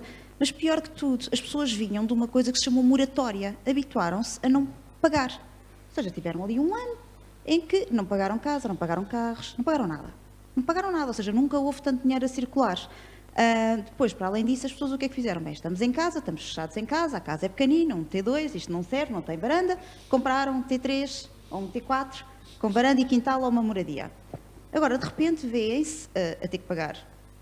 Podiam-se ter, na altura, pago prestações, porque muitas das pessoas, atenção, muitas das pessoas que usaram moratórias, falando do crédito à habitação, que é aquilo que eu tenho dados concretos, foi apenas uma questão de liquidez, ou seja, terem folga financeira, não fizeram poupanças, ou se fizeram foi para dar entrada para a tal casa, e hoje em dia estão a pagar aquele valor que podiam ter pago com custos negativos, a um valor talvez de 3%, somando o spread. O que me assusta é a subida tão vertiginosa, as pessoas não adaptaram a sua carteira, ou seja, o seu orçamento familiar, a maior parte das pessoas não sabe onde é que gasta o dinheiro ao final do mês, não tem noção de quanto é que vai custar a soma dos créditos todos que têm. Isto que eu estou a dizer é verdade. A maior parte das pessoas que nos pedem crédito à habitação ou outro tipo de situações, há pessoas que nos chegam e que nos dizem: Não sei, eu não sei quanto é que pago, ou seja, não tenho um Excel, o famoso Excel amigo, que não precisam de um Excel. Há simuladores na internet que ajudam a fazer esse tipo de orçamento, mas saberem quanto é que pagam, seja das telecomunicações, do colégio do filho, quanto é que gastam em gasolina. Muitas das pessoas chegam ao final do mês, não chega. E com esta inflação, que neste momento estamos a dizer, a inflação real deve estar muito acima dos 10%, ou seja, 9,9% no mês passado, mas certamente que está muito acima, com um crescimento de 300, 400 euros numa prestação de um crédito à habitação, as pessoas não têm margem, e quem não teve a revisão da taxa ainda, não tem noção que não vai conseguir pagar, ou então vai ter que reduzir, adaptar o seu Vai ter que fazer um esforço noutras áreas de sua despesa. E isso é algo que as pessoas têm que começar a preparar já. Já. Atenção ao conceito de taxa de esforço, como vocês viram aqui, aquele senhor não sabia. A taxa de esforço é uma coisa muito simples. Qual é o nosso rendimento? Quanto é que nós pagamos de responsabilidades ao banco? É só ver o peso. Eu costumo dizer às pessoas que nunca devem ter uma taxa de esforço superior a 30%. Há muita gente no mercado, inclusive a gente virada para os consumidores, que diz que pode ir até aos 40%. É uma estupidez, como vocês veem o que aconteceu agora. Pensem só nisto. Se a Euribor era menos 0,47% há um ano e agora é 2,8%, vejam o que é que isso significa. Aquelas pessoas que não fizeram as contas para, se isto agravar em 3 pontos percentuais, o que é que eu fico a pagar? Essas pessoas das duas ou estão penduradas, como diz a Sofia, ou então agora vão ao seu orçamento dizer assim, onde é que eu posso cortar, que é para poder estar a pagar isto. E agora imaginem o que é um incentivo errado que se dá ao mercado, não é? Quer dizer às pessoas assim, vocês endividaram-se, agora nós vamos arranjar uma solução que é para dizer aos bancos que têm que olhar para isto e ver onde é que podem desculpar uma coisa ou outra, que é o que está a acontecer. Ora, isto é o péssimo exemplo que está a dar para a sociedade. Quer dizer assim, olha, vocês endividem-se, que da próxima vez ficarem à rasquinha, perdoem uma expressão, de caserna, a gente vai chegar cá, vai arranjar umas soluções de circunstância que é para facilitar a vida. Isto não pode ser assim, não é? O mundo tem custos. Quando nós, como estão a aprender a economia, e nem é preciso estar em economia, nós temos que fazer escolhas. Se vamos para aqui, não vamos para ali. Se temos que comprar isto, não podemos comprar aquilo. O nosso mundo, a nossa vida é feita de escolhas. E isto é uma questão muitíssimo importante. É preciso muito cuidado, e não é só nos particulares, mesmo nas empresas, a questão da taxa de esforço é uma questão fundamental no meio disto tudo. Bom, aqui chegados, eu gostava de perguntar quem é que na assistência tem questões para colocar, porque nós estamos já um bocado adiantados no tempo, e eu não quero que vocês tenham uma surpresa negativa, que é não verem o jogo de Portugal, até porque a Espanha acaba a ser eliminada nos penaltis por Marrocos. Disse-me agora aqui o meu filho. O que quer dizer que se Portugal passar já não vai apanhar a Espanha, vai apanhar Marrocos. Portanto, com um bocadinho de sorte, chegaríamos às meias finais. E onde é que eu já estou, caramba? Foi. Bom, quem é que tem questões para colocar, se faz favor? Questões, comentários... Aonde? Aqui, está aqui o Sérgio Cardoso, o Sérgio Barroso, perdão. Sofia, temos um microfone para aqui, ou posso pedir um microfone aqui da... Então, presta-me isso, faz favor.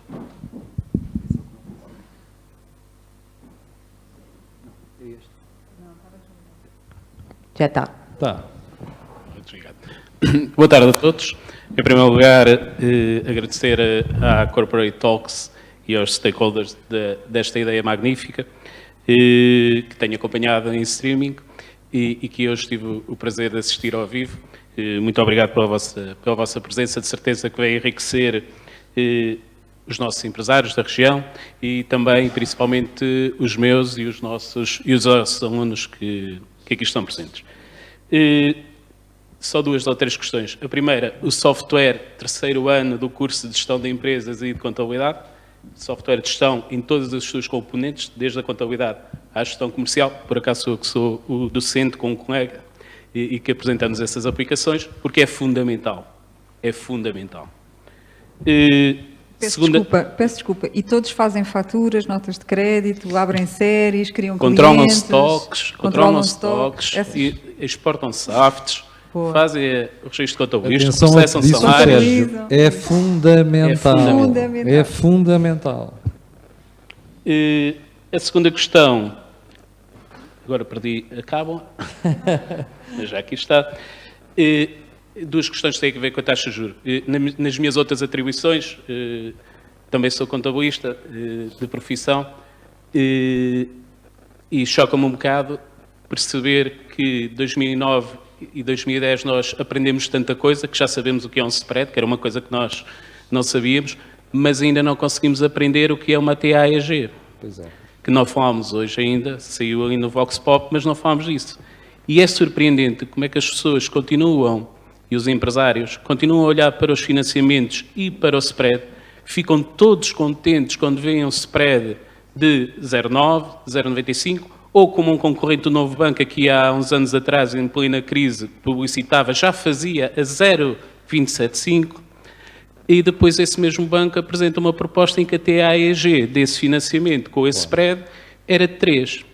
Se nós agora juntarmos a este efeito taxas de esforço medidas com taxa de juros negativa, quer dizer que a componente de juros dos créditos que os vossos pais, por caso dos alunos, têm para pagar a habitação, para pagar o carro, para pagar o cartão de crédito, mais os créditos que os nossos empresários contraíram com o receio do Covid, que se financiaram porque não sabiam qual ia ser o seu futuro, contratados a taxas negativas, com a previsão de taxa de juros que nós temos, podem multiplicar por 3.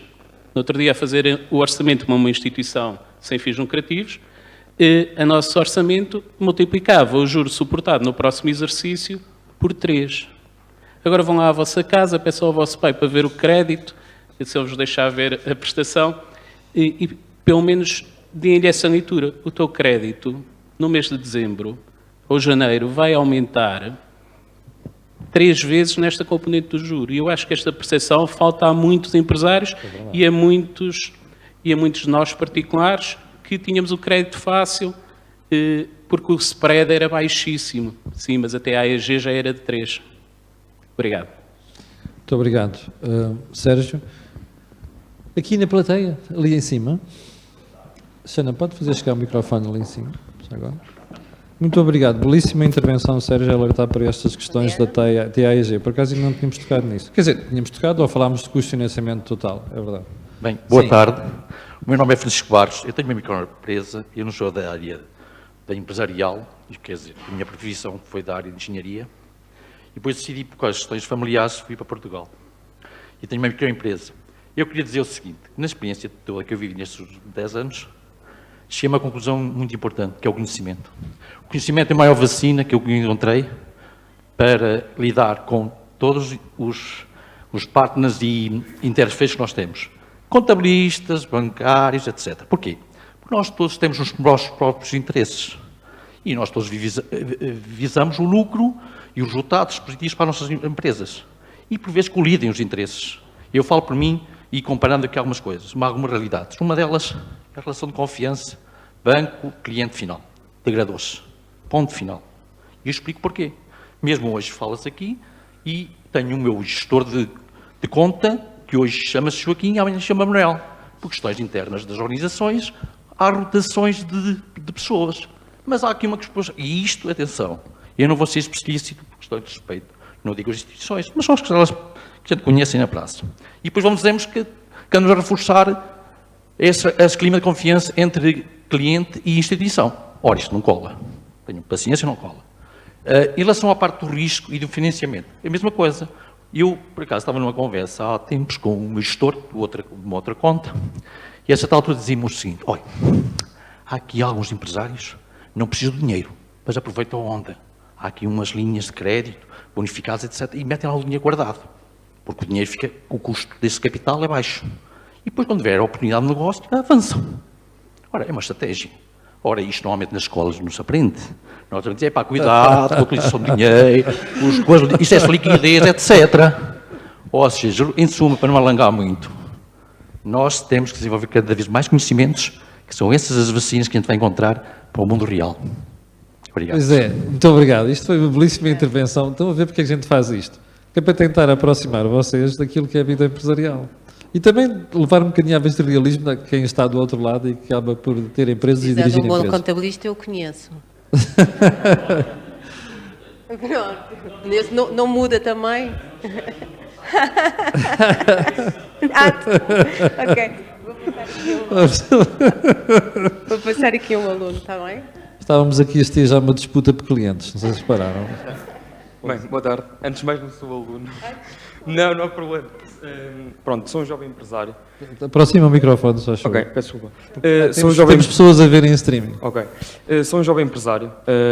Pronto, estou neste mundo empresarial desde tive os meus 18 anos e tive a vantagem, ou não, de a minha banca ser o meu pai. O chamado patrocínio. Né? O patrocínio, ou o paicídio, pronto.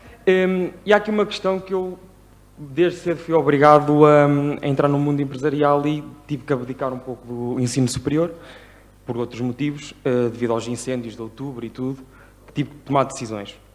E hoje sinto que, com 24 anos, eu sei algumas coisas e tento aprender para saber um pouco mais, porque há muitas coisas que foram faladas aqui que eu não passo por elas. Não sei o que é pedir dinheiro a um banco, mas mais tarde ou mais cedo vai acontecer, porque estou nesta fase que, ou por opções no passado que não foram das melhores, por conhecimento também não ter sido o melhor, e que também, só há coisa de um ano é que optei por uma equipa de contabilistas para me dar esse apoio, foi das melhores coisas que fiz. Contabilista sério, pronto. Que isso também é outra questão. Há muitos contabilistas, mas depois na hora da verdade... pronto, é o que é. E aqui uma questão que é... Nós como empresários somos quase o one-man show, somos quase do empregado de limpezas ao comercial ou até mesmo o contabilista.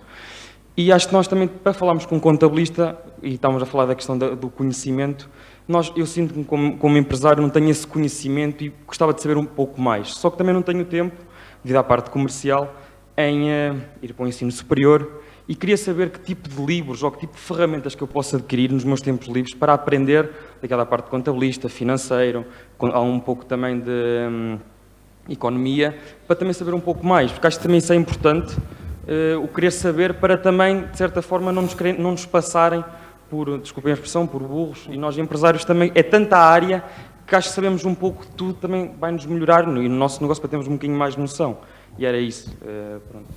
Sim, senhor. Eu, em relação à questão do banco, vou pedir aqui ao Nuno para comentar. Foi aquele senhor lá em cima que falou um bocadinho. Sim, exatamente. As relações continuam a existir, já não são feitas da mesma forma que se faziam há uns anos. Mas não é por isso que deixam de ser melhores. Acho que são mais profícuas, trazem mais valor. E volto ao ponto que tocámos há pouco. O segredo não é a alma do negócio. Aquilo que nós queremos é que o empresário seja totalmente transparente connosco, para que nós consigamos compreender aquilo que é o seu negócio, para que nós consigamos perceber quais são as suas necessidades, que o empresário tenha um bom contabilista que nos apresente os documentos que nós precisamos de analisar para enquadrar as operações, para analisar o risco, para analisar eventualmente plafons atempadamente, informação fidedigna, não é? Portanto, e clara, conforme dizia o Zé Pedro há bocadinho, portanto, isto tudo faz parte da relação, só que já não é a relação entre um bancário e um empresário, é todo um ecossistema que envolve contabilistas, que envolve a escola que ajuda a formar, que envolve empresários muito mais informados, que é aquilo que o senhor mencionou há pouco, fez um esforço para ganhar esse conhecimento numa fase posterior da sua vida, para que conseguisse lidar com os diferentes stakeholders. Portanto, as relações são um ponto fundamental na relação entre o banco e um cliente e vão continuar a sê-lo sempre, apesar da evolução na era digital que vivemos hoje, porque nada substitui aquilo que é a possibilidade de nos sentarmos numa mesa, de o conhecer, de conhecer os seus negócios, de conhecer quais são as suas necessidades e de lhe apresentar, dentro daquilo que é a oferta de um banco, apresentar as melhores soluções, porque nenhum banco fica satisfeito com o insucesso de um empresário. Todos os bancos querem fazer crédito, como é óbvio. Um banco é também uma empresa, conforme disse há pouco o Camilo, e uma empresa serve para satisfazer as necessidades dos seus clientes, remunerando os acionistas com lucro, e aquilo que nós queremos são muitos e bons empresários. Portanto, as relações continuam e, se não tiver, mas tenho a certeza que terá, da parte do novo banco, terá sempre uma porta aberta também para ter alguém para o receber, com toda a disponibilidade nesse sentido e a querer manter uma relação. O que é que vocês podem fazer para ter mais conhecimentos para estudar? Olha, modestamente, este evento é uma das preocupações que a gente tem. Mas eu até vou pedir ao GP depois para completar esta informação. Mas sabe como é que chama? Bom, Miquel, eu volto a uma afirmação que fiz aqui no início. Nunca na história da humanidade foi tão barato aprender. Ok? O único custo que a gente tem hoje em dia já não é o custo de pagar a porcaria da ligação à internet. É o tempo. O tempo é aquilo que mais nos custa hoje em dia. Eu vou-lhe dizer que dos 13 horas que eu trabalho por dia, aí umas 7 ou 8 são a estudar. Ok? Eu, pessoalmente. Para poder fazer os programas que faço e para poder analisar e dizer aquilo que digo todos os dias. Pelo menos 7 ou 8 horas. Isto é um custo brutal. Mas é a única forma de chegar lá. Onde é que isto se vai buscar esta informação? Olha, uma boa parte dela está livre, é disponível, não custa dinheiro e há muitas fontes na net onde a gente pode ir. Em segundo lugar, é a parte prática. A parte prática é nós conversarmos com empresas, é nós conversarmos com empresários, é nós conversarmos com contabilistas, com pessoas com experiência. Uma das coisas que eu sinto que as faculdades têm falta é de mentores. Está a ver? Sobretudo estas faculdades viradas para a área empresarial. Tem falta de mentores. Mas não é mentores do tipo teórico que está ali a ensinar. Não. É gente que tem experiência de empresarial e que pode reunir uma vez por mês, por exemplo, com estudantes e dizer assim, olha, quais são o que é que vocês querem saber? Como é que eu giro em minha empresa todos os dias? Olha, aqueles truques que aquele senhor referiu ali há bocadinho. Tudo isto só se aprende na prática. Por isso é que eu dizia há bocadinho, sobretudo aquela malta que chegou depois e não ouviu a parte inicial, que foi a intervenção do Dr. João Cota, estes testemunhos que a gente encontra, são críticos. Não, nada substitui isso. Podemos ir à faculdade e ter a melhor informação teórica sobre as coisas, e felizmente as faculdades são cada vez mais práticas, mas esta experiência de contactar com quem está no mundo real não tem preço. É insubstituível. Portanto, é a coisa mais importante. Quanto ao resto, eu costumo dizer que nem é preciso ter em português ou não. O YouTube, hoje em dia, tem tudo e mais alguma coisa. Mesmo sobre esta parte, é só chegar lá e fazer uma pesquisa. E é assim, isto não é só para os mais novos, para os mais velhos também. Eu conheço pessoas de 60 e 70 anos que me abordam na rua porque dizem que veem a cor do dinheiro no YouTube ou no Facebook e depois dizem que vão, e depois são capazes de conversar comigo, repare, são capazes de conversar comigo como se tivessem formação universitária. E isto são pessoas que nunca foram à universidade. Onde é que elas vão buscar isto? Vão buscar isto à net. E não é aplicado o cuspe, como dizia a minha falecida mãe. Não, eles olham, analisam, estudam e percebem as coisas. E quando não percebem, perguntam. Isto é aquilo que faz a diferença entre o saber e não saber, entre o fracasso e o sucesso. Mas ali o José Pedro pode até dar mais informações e mais achegas sobre aquilo onde vocês podem estudar e buscar a informação. Em primeiro lugar, há uma coisa que eu ainda hoje não disse, que é, tenho que tratar bem o contabilista. Portanto, quando se fala de custos de financiamento, é sempre muito caro não pagar ao contabilista. A primeira coisa a pagar numa empresa é ao contabilista, a segunda aos impostos. Que são dois financiamentos fáceis de obter, não é? Mas são muito caros. Eu estou a brincar com isto porquê? Porque nós não temos que ser especialistas, portanto, o Micael, para gerir a sua empresa, não tem que fazer um curso de contabilidade. Não sei qual é o seu ramo de atividade, mas, portanto, tem que perceber muito do seu ramo de atividade e tem que perceber um bocadinho de gestão. Claro que se souber muito de gestão, será mais fácil. Mas, se conversar com o seu contabilista regularmente, não é uma vez por ano, não é... Portanto, e também, outra coisa importante no tratar bem o contabilista. Eu não sei se aqui a maioria dos empresários são aqueles extremamente organizados que entregam todos os meses os documentos ao contabilista num saco de plástico. É porque isto é uma relação bilateral, não é? E, portanto, o contabilista também tem que ter ovos para fazer omelete. E depois tem que ter vontade de fazer omelete e o empresário tem que ter vontade de comer omelete. E quando assim é, o conhecimento vai aparecendo só com esta relação. Portanto, nós vamos aprendendo, o contabilista vai aprender do seu negócio e com isso vai conseguir opinar mais e melhor. E o Micael e os outros todos vão conseguir aprender mais sobre o que é que está escrito da sua informação financeira. Nós, contabilistas, somos muitas vezes acusados de pedir o relógio emprestado, dizer-lhe as horas e cobrar por isso. É mesmo isso que fazemos, mas aproveite para ver as horas. Aproveite para aprender a ver as horas. Porque se assim for, nós vamos construir essa relação. Depois, já não vejo aqui o Dr. João Cota, não sei se nos está a ouvir, se não. Eu lanço um desafio às associações empresariais. Bora lá fazer cursos de formação para empresários, cursos de literacia financeira, cursos pequenos, não tem que ser chato. Aproveito para dizer, José Pedro não disse isto, que nós já estamos a falar sobre isto, ok? Já tivemos conversas verdade, sobre mas isso. isto até já parecia aqui um ar mercantilista.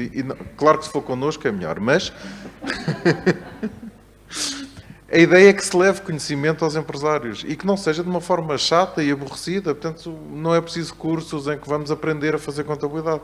Até porque eu e o Sérgio já temos concorrentes por aí, muitos. Aliás, aqui na sala estão vários e, felizmente, todos os meus amigos. O que é importante é que se consiga tirar partido dessa informação, para não cometer erros, para não cometermos um erro que se cometeu na pandemia e que também as empresas fizeram. Não sei se se lembram da história que todas as famílias assambarcaram papel higiênico. Ainda hoje as pessoas andam a gastar desse papel. Também as empresas fizeram isso. Andaram a assambarcar componentes que eram necessários para produzir coisas, investiram imenso capital em estoque que agora não serve para nada porque não conseguem comprar os outros componentes que precisam para terminar a produção. E ainda por cima agora nem se conseguem financiar porque está caro o financiamento. O que é que lhes faltou? Claro, eles tiveram ali uma visão de negócio e que perceberam, de acordo com a área deles, que era importante assambarcar determinada matéria-prima. Mas esqueceram-se de olhar para as contas e de perceber se conseguiam ou não financiar tudo o resto para depois usar essa matéria-prima para fazer alguma coisa. E tudo isso é informação, é comunicação com o contabilista. Se nós falarmos muito, já agora de coisas úteis, então vamos aprender cada vez mais com o contabilista e o contabilista vai aprender do nosso negócio. E em conjunto vamos acrescentar valor. É preciso esta vontade. E depois fica o desafio para os politécnicos, para as associações empresariais, que é, vamos levar conhecimento aos empresários de uma forma barata, fácil, simples, e se for connosco, melhor. Camilo, Muito tenho bem. aqui mais uma pergunta. Sim, então mais uma pergunta antes de eu chamar o Dr. Pedro Pinto, o professor Pedro Pinto, para fechar aqui a sessão. Boa tarde a todos. Eu sou um filho da casa, tirei a minha licenciatura aqui, Engenharia Eletrotécnica, e tenho 2 empresas ligadas à construção e ao imobiliário. Só aqui 2 ou 3 notas relativamente ao tema que estávamos aqui a falar. Aqui ao colega, o professor Samuel Barros está ali daquele lado, um abraço. Ele pode dar uns livros, a indicação dos livros de gestão aqui, e também uma outra forma excelente de ter algum nível de literacia importante também é ver o canal do Camilo todos os dias de manhã, às 8 da manhã, portanto a Cor de Dinheiro, que eu sou, portanto é um excelente meio de aprendizagem. Bem, para quem é um bocadinho mais novo do que eu, portanto, eu tenho 39, portanto, ainda estou aqui a meio da cruzada, se assim puder dizer, é muito importante, nós normalmente estamos muito formatados para o sucesso, e depois temos alguma dificuldade em falar sobre o insucesso. Eu falo muito sobre insucesso e sobre erro, sobre aquilo que eu cometi nos meus negócios e naquilo que eu fiz. Muito importante, isto não é nenhuma defesa aos bancos, nem aos contabilistas, e eu também não fui pago pelos patrocinadores para falar bem, mas é importante também que se diga isso, já foi dito um pouco isso, que é muito importante olhar para o banco como um parceiro fundamental para alavancar o nosso negócio. Obviamente isto depende de negócio para negócio, mas se estivermos a falar em negócios que de facto têm uma componente de investimento à cabeça muito grande, como é o caso, por exemplo, do imobiliário, o banco é uma componente fundamental. Eu não tenho, portanto, eu não tenho qualquer tipo de crédito bancário junto à banca, apesar de investir em imobiliário, mas por isso é que eu produzo pouco. Portanto, e não tenho muitos imóveis disponíveis em simultâneo. Portanto, mas isso é uma gestão que é minha, é um risco que eu assumi no meu negócio. Obviamente que um ciclo bom de imobiliário, 5, 7 anos, se eu quiser ganhar a escala, obviamente que eu vou, junto do banco, financiar-me a minha operação para poder, naturalmente, ter mais imóveis e ter uma margem unitária por cada um deles e, obviamente, ganhar a escala. Portanto, isso depois já depende, portanto, da forma como nós olhamos para o nosso negócio e com que velocidade queremos que o nosso negócio seja projetado. Um conselho muito importante para quem está a começar. Ser bom tecnicamente numa área não é, por si só, receita para o sucesso. Não acreditem em tudo o que vos dizem na televisão. Não acreditem em tudo o que os políticos vos dizem na televisão, que somos um país maravilhoso e que somos um case study, somos não sei o quê. Portanto, não olhem para isso. Vejam canais de notícia internacional, falem com pessoas que estão lá fora, falem com pessoas, com outras pessoas, com outros portugueses que estão lá fora e que têm uma visão, que trazem uma visão diferente daquilo que Portugal é lá fora. Onde é que eu quero chegar com isto? A propósito do Web Summit e de outros fóruns desta natureza, muitas vezes passamos uma imagem dos unicórnios de empresas IT altamente tecnológicas que produzem imenso, geram imenso valor. Não tenham pressa em montar empresas, isso é outro conselho, não tenham pressa em montar empresas sem fazerem aquilo que eu chamo, e que é muitas vezes chamada a curva de aprendizagem. Ou se montarem a vossa empresa, deem a vocês próprios a oportunidade de conhecer o negócio. Cada negócio tem demarches, tem dinâmicas, tem segredos, portanto, muito próprias. Conheçam essas dinâmicas, porque quanto mais vocês crescem, portanto, o resultado é multiplicado, mas portanto, o custo também, o prejuízo também. E isso pode-vos pôr em causa, portanto, a sustentabilidade do vosso negócio e da vossa vida, porque muitas vezes a estrutura do capital da empresa, portanto, ou a forma como os negócios são alavancados, são não só por exposição bancária, não é? Portanto, mesmo que tenha algum capital próprio, mas de onde é que vem esse capital próprio? Vem dos pais, vem do avô, portanto, e muitas vezes hipoteca-se, até com pessoas com mais idade, até muitas vezes hipoteca o futuro dos filhos. Portanto, que era muito frequente até há 10 anos esta parte. Agora, ainda bem que a banca tem outros cuidados e que já não empresta bem, como o Dr. Cota dizia, o crédito só pelo telefonema ou por relação que havia de alguma já empatia ou de amizade com o banco ou com o nosso gestor de conta. Nós também falámos a questão do contabilista. A gente não pode esperar milagres quando paga 100 euros por mês. Portanto, os contabilistas não me pagaram para dizer isto, mas é a realidade. A gente não pode faturar 50 mil euros por mês ou 30 mil euros por mês e pagar 100 euros por mês ao contabilista. Portanto, isso, se pensar que, ou pelo menos o empresário quer ter, portanto, se não sabe ler os balanços, não é obrigado a saber.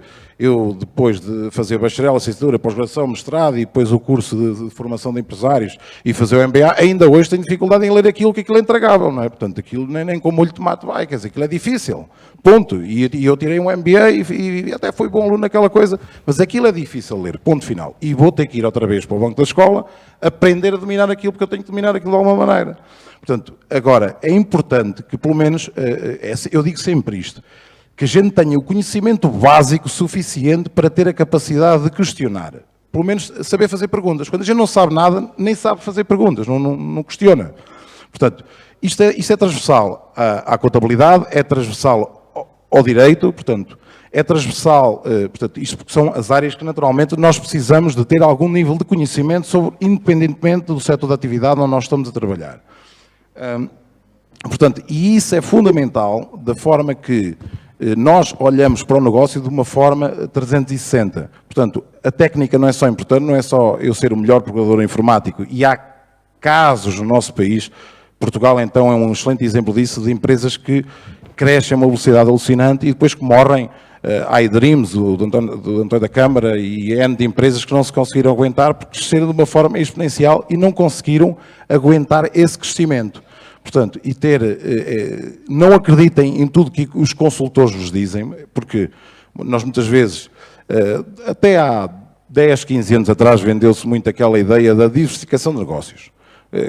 Qualquer indivíduo crescia muito, o negócio faturava bem, até dava alguma rentabilidade, e então, ok, entre os consultores das empresas vamos diversificar negócios. E vamos nos meter em coisas, mais uma vez a curva de aprendizagem, meter em coisas que a gente não percebe absolutamente nada. Portanto, e há excelentes empresários na nossa praça que cresceram imenso, diversificaram negócios e hoje voltaram para trás, digamos assim, que na minha opinião não é voltar para trás, mas voltaram portanto, àquilo que foi o âmago do seu negócio, onde eles de facto conheciam, para voltarem a ganhar dinheiro. Não sei se pode falar em empresas, não sei. O Grupo Martifer, por exemplo, é um exemplo disso. Sim. Ganhou imenso dinheiro com a serralharia e com a construção metálica especializada, diversificou e agora tem que voltar à área principal para voltar a alavancar a empresa novamente. Portanto, muito cuidado para quem está a começar. São vendidas muitas ilusões, são vendidas que parece que é tudo muito fácil e as coisas depois no terreno não são bem assim. A curva da aprendizagem é fundamental e termos, só para concluir, sabermos claramente de quem nos rodeamos. Um bom contabilista, termos o apoio jurídico, seja um solicitador, seja um advogado, portanto, alguém que de facto a gente possa confiar e que venha devidamente referenciado, porque isso são componentes fundamentais do nosso negócio, sobretudo em Portugal, como dizia há pouco, que há uma cultura de pagar a 90, depois é 90 mais 10, ou mais 15 e mais 2, portanto. E isso, de facto, muitas vezes compromete a história de financiar para comprar o carro, compromete a sustentabilidade da empresa, porque a empresa é rentável, a empresa tem bons quadros, ou tem um empresário que tem um know-how incrível, mas simplesmente não se aguenta porque não tem fundo de maneio para aguentar essa pancada de estar 90 ou 120 dias sem receber. Obrigado. Bom, eu vou ter que fechar por aqui e vou chamar o professor Pedro Pinto e agradecer a quem está no painel, porque já estamos muito para além da hora. E repito, não quero que percam o jogo. Pessoal, you are relieved.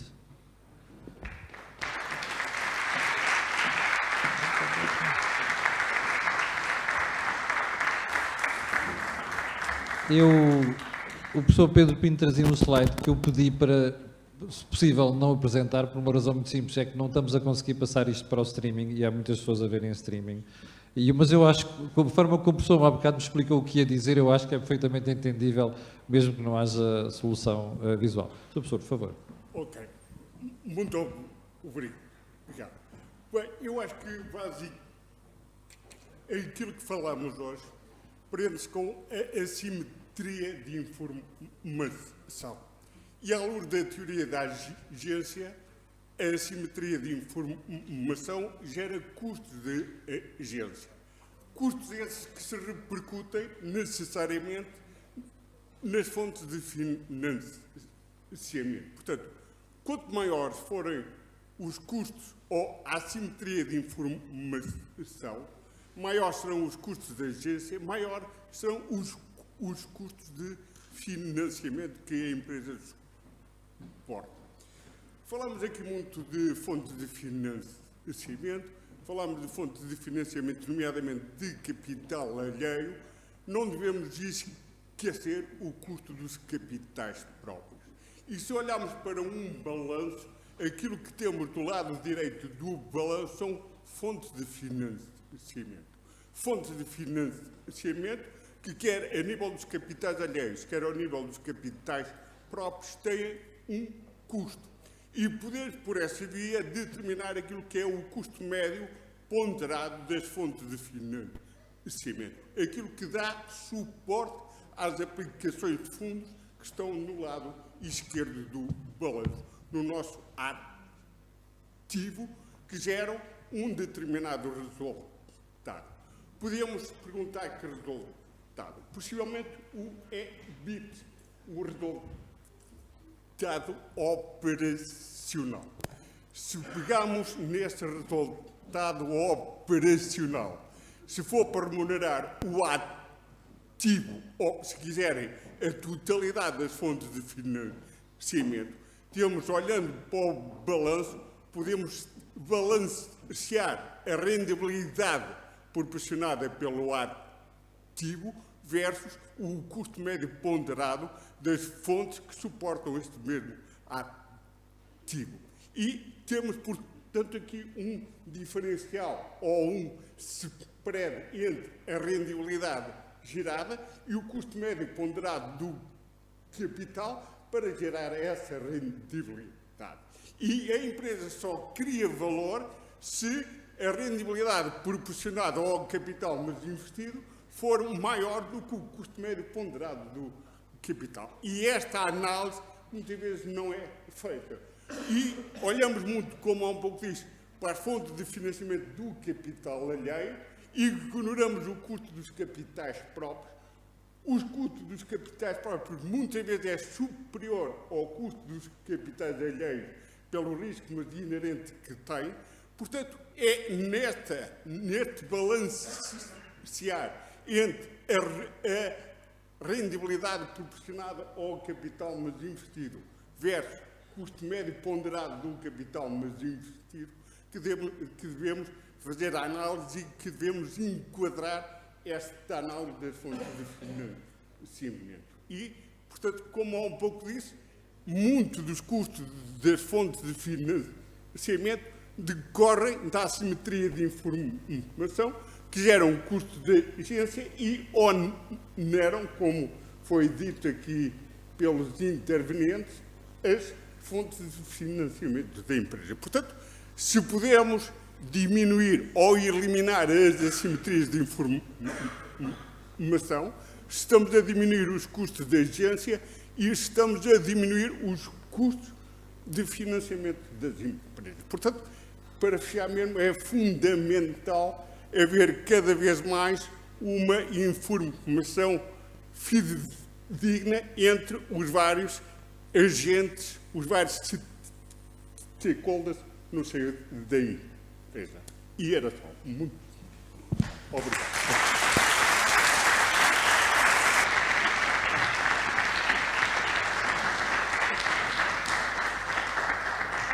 Obrigado, professor Pedro Pinto. Quem sabe, sabe. Eu disse que o que ele tinha explicado antes do discurso era facilmente entendível. Não é porque eu quisesse desvalorizar o papel do slide, não é só por respeito por quem está a ver em streaming, mas percebeu-se perfeitamente. E para vocês que estão aí, que estão a estudar, então, isto é o beabá. Nunca esqueçam destas matérias. Bom, antes de fecharmos hoje, queria só tecer aqui algumas considerações. A primeira é agradecer ao Instituto Politécnico de Viseu pela forma como nos recebeu. E, como o José Pedro já explicou, nós vamos a todos os distritos do país e está a ter uma outra sessão, há a ter uma há de haver a renovação, digamos assim, nas próximas épocas. E, portanto, devemos voltar aqui seguramente. Segundo ponto, que é a questão da preparação, da informação, que é fundamental. Não se consegue fazer nada hoje em dia sem estarmos convenientemente documentados. Mas isso também é uma grande vantagem, porque, já, como vimos já várias vezes hoje, isso é de borla. Terceiro ponto, a questão que eu não falei aqui, e por acaso foi abordado pelo empresário, que é a questão do fracasso. Aprende-se tanto ou mais com fracassos do que se aprende com sucessos. Isto não quer dizer que a gente deve ir à procura só de fracassos, ok? Isto não quer dizer que a gente não deva tentar minimizar os fracassos. Para isso é preciso informação. E é preciso gestão. E um último conselho que eu queria dar. Mas seja para o que for que vocês façam na vida. Eu, quando comecei a minha vida profissional, trabalhava muito e pensava pouco, não é? Trabalhava porque respondia a alguém. Pensava pouco. Mas pensava pouco. Mas não pensava como empresário. E uma das coisas que fez diferença na minha vida foi quando a empresa que eu trabalhava, que tinha uma parceria com uma grande empresa brasileira, o vice-presidente da empresa, onde em conversa comigo, dizia assim: ó Camilo, você tem que ser um gestor da sua área. Não pode ser só um jornalista. Tem que ser um gestor da sua área. Portanto, você tem que pensar como empresário. Pode ser jornalista à vontade, mas tem que pensar como empresário. Isso fez uma diferença muito grande. Eu, nesse dia, percebi que eu tinha que pensar o meu próprio negócio. Ora, o pensar o meu próprio negócio não é andar no dia-a-dia, enfiado nas tarefas operacionais, a fazer tudo e mais alguma coisa. Isto é o pior erro que a gente pode cometer. Uma coisa é nós conhecermos o que está a passar em cada departamento, acompanharmos isso, falarmos com as pessoas, termos conhecimento das coisas. Agora, nós temos que ser gestores. Gestores é estar cá em cima e olhar para baixo como se estivéssemos a olhar de um helicóptero. Porque é a única maneira de vermos os vários departamentos da nossa vida e do nosso negócio com precisão, não é? E sem estar enviesado. E isto leva-nos à última questão, que é, se nós não tivermos tempo para pensar, estamos tramados. Gestão é sobretudo pensar. O que é que eu estou a fazer? Mas muito mais importante do que isso, é para onde eu vou.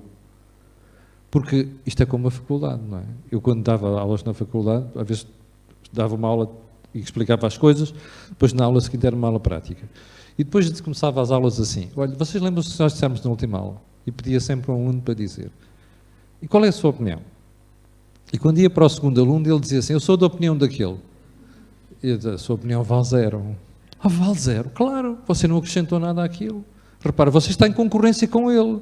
Para eu lhe dar uma nota, você tem que dizer uma coisa diferente dele, preferencialmente que faça sentido. Ok? Portanto, você tem que se diferenciar do outro. A vida empresarial, a nossa vida profissional é exatamente a mesma coisa. Eu só vou contratar a pessoa A se ela me der mais qualquer coisa que a pessoa B. Eu só vou pagar mais à pessoa A se essa pessoa A me acrescentar mais valor do que a pessoa B.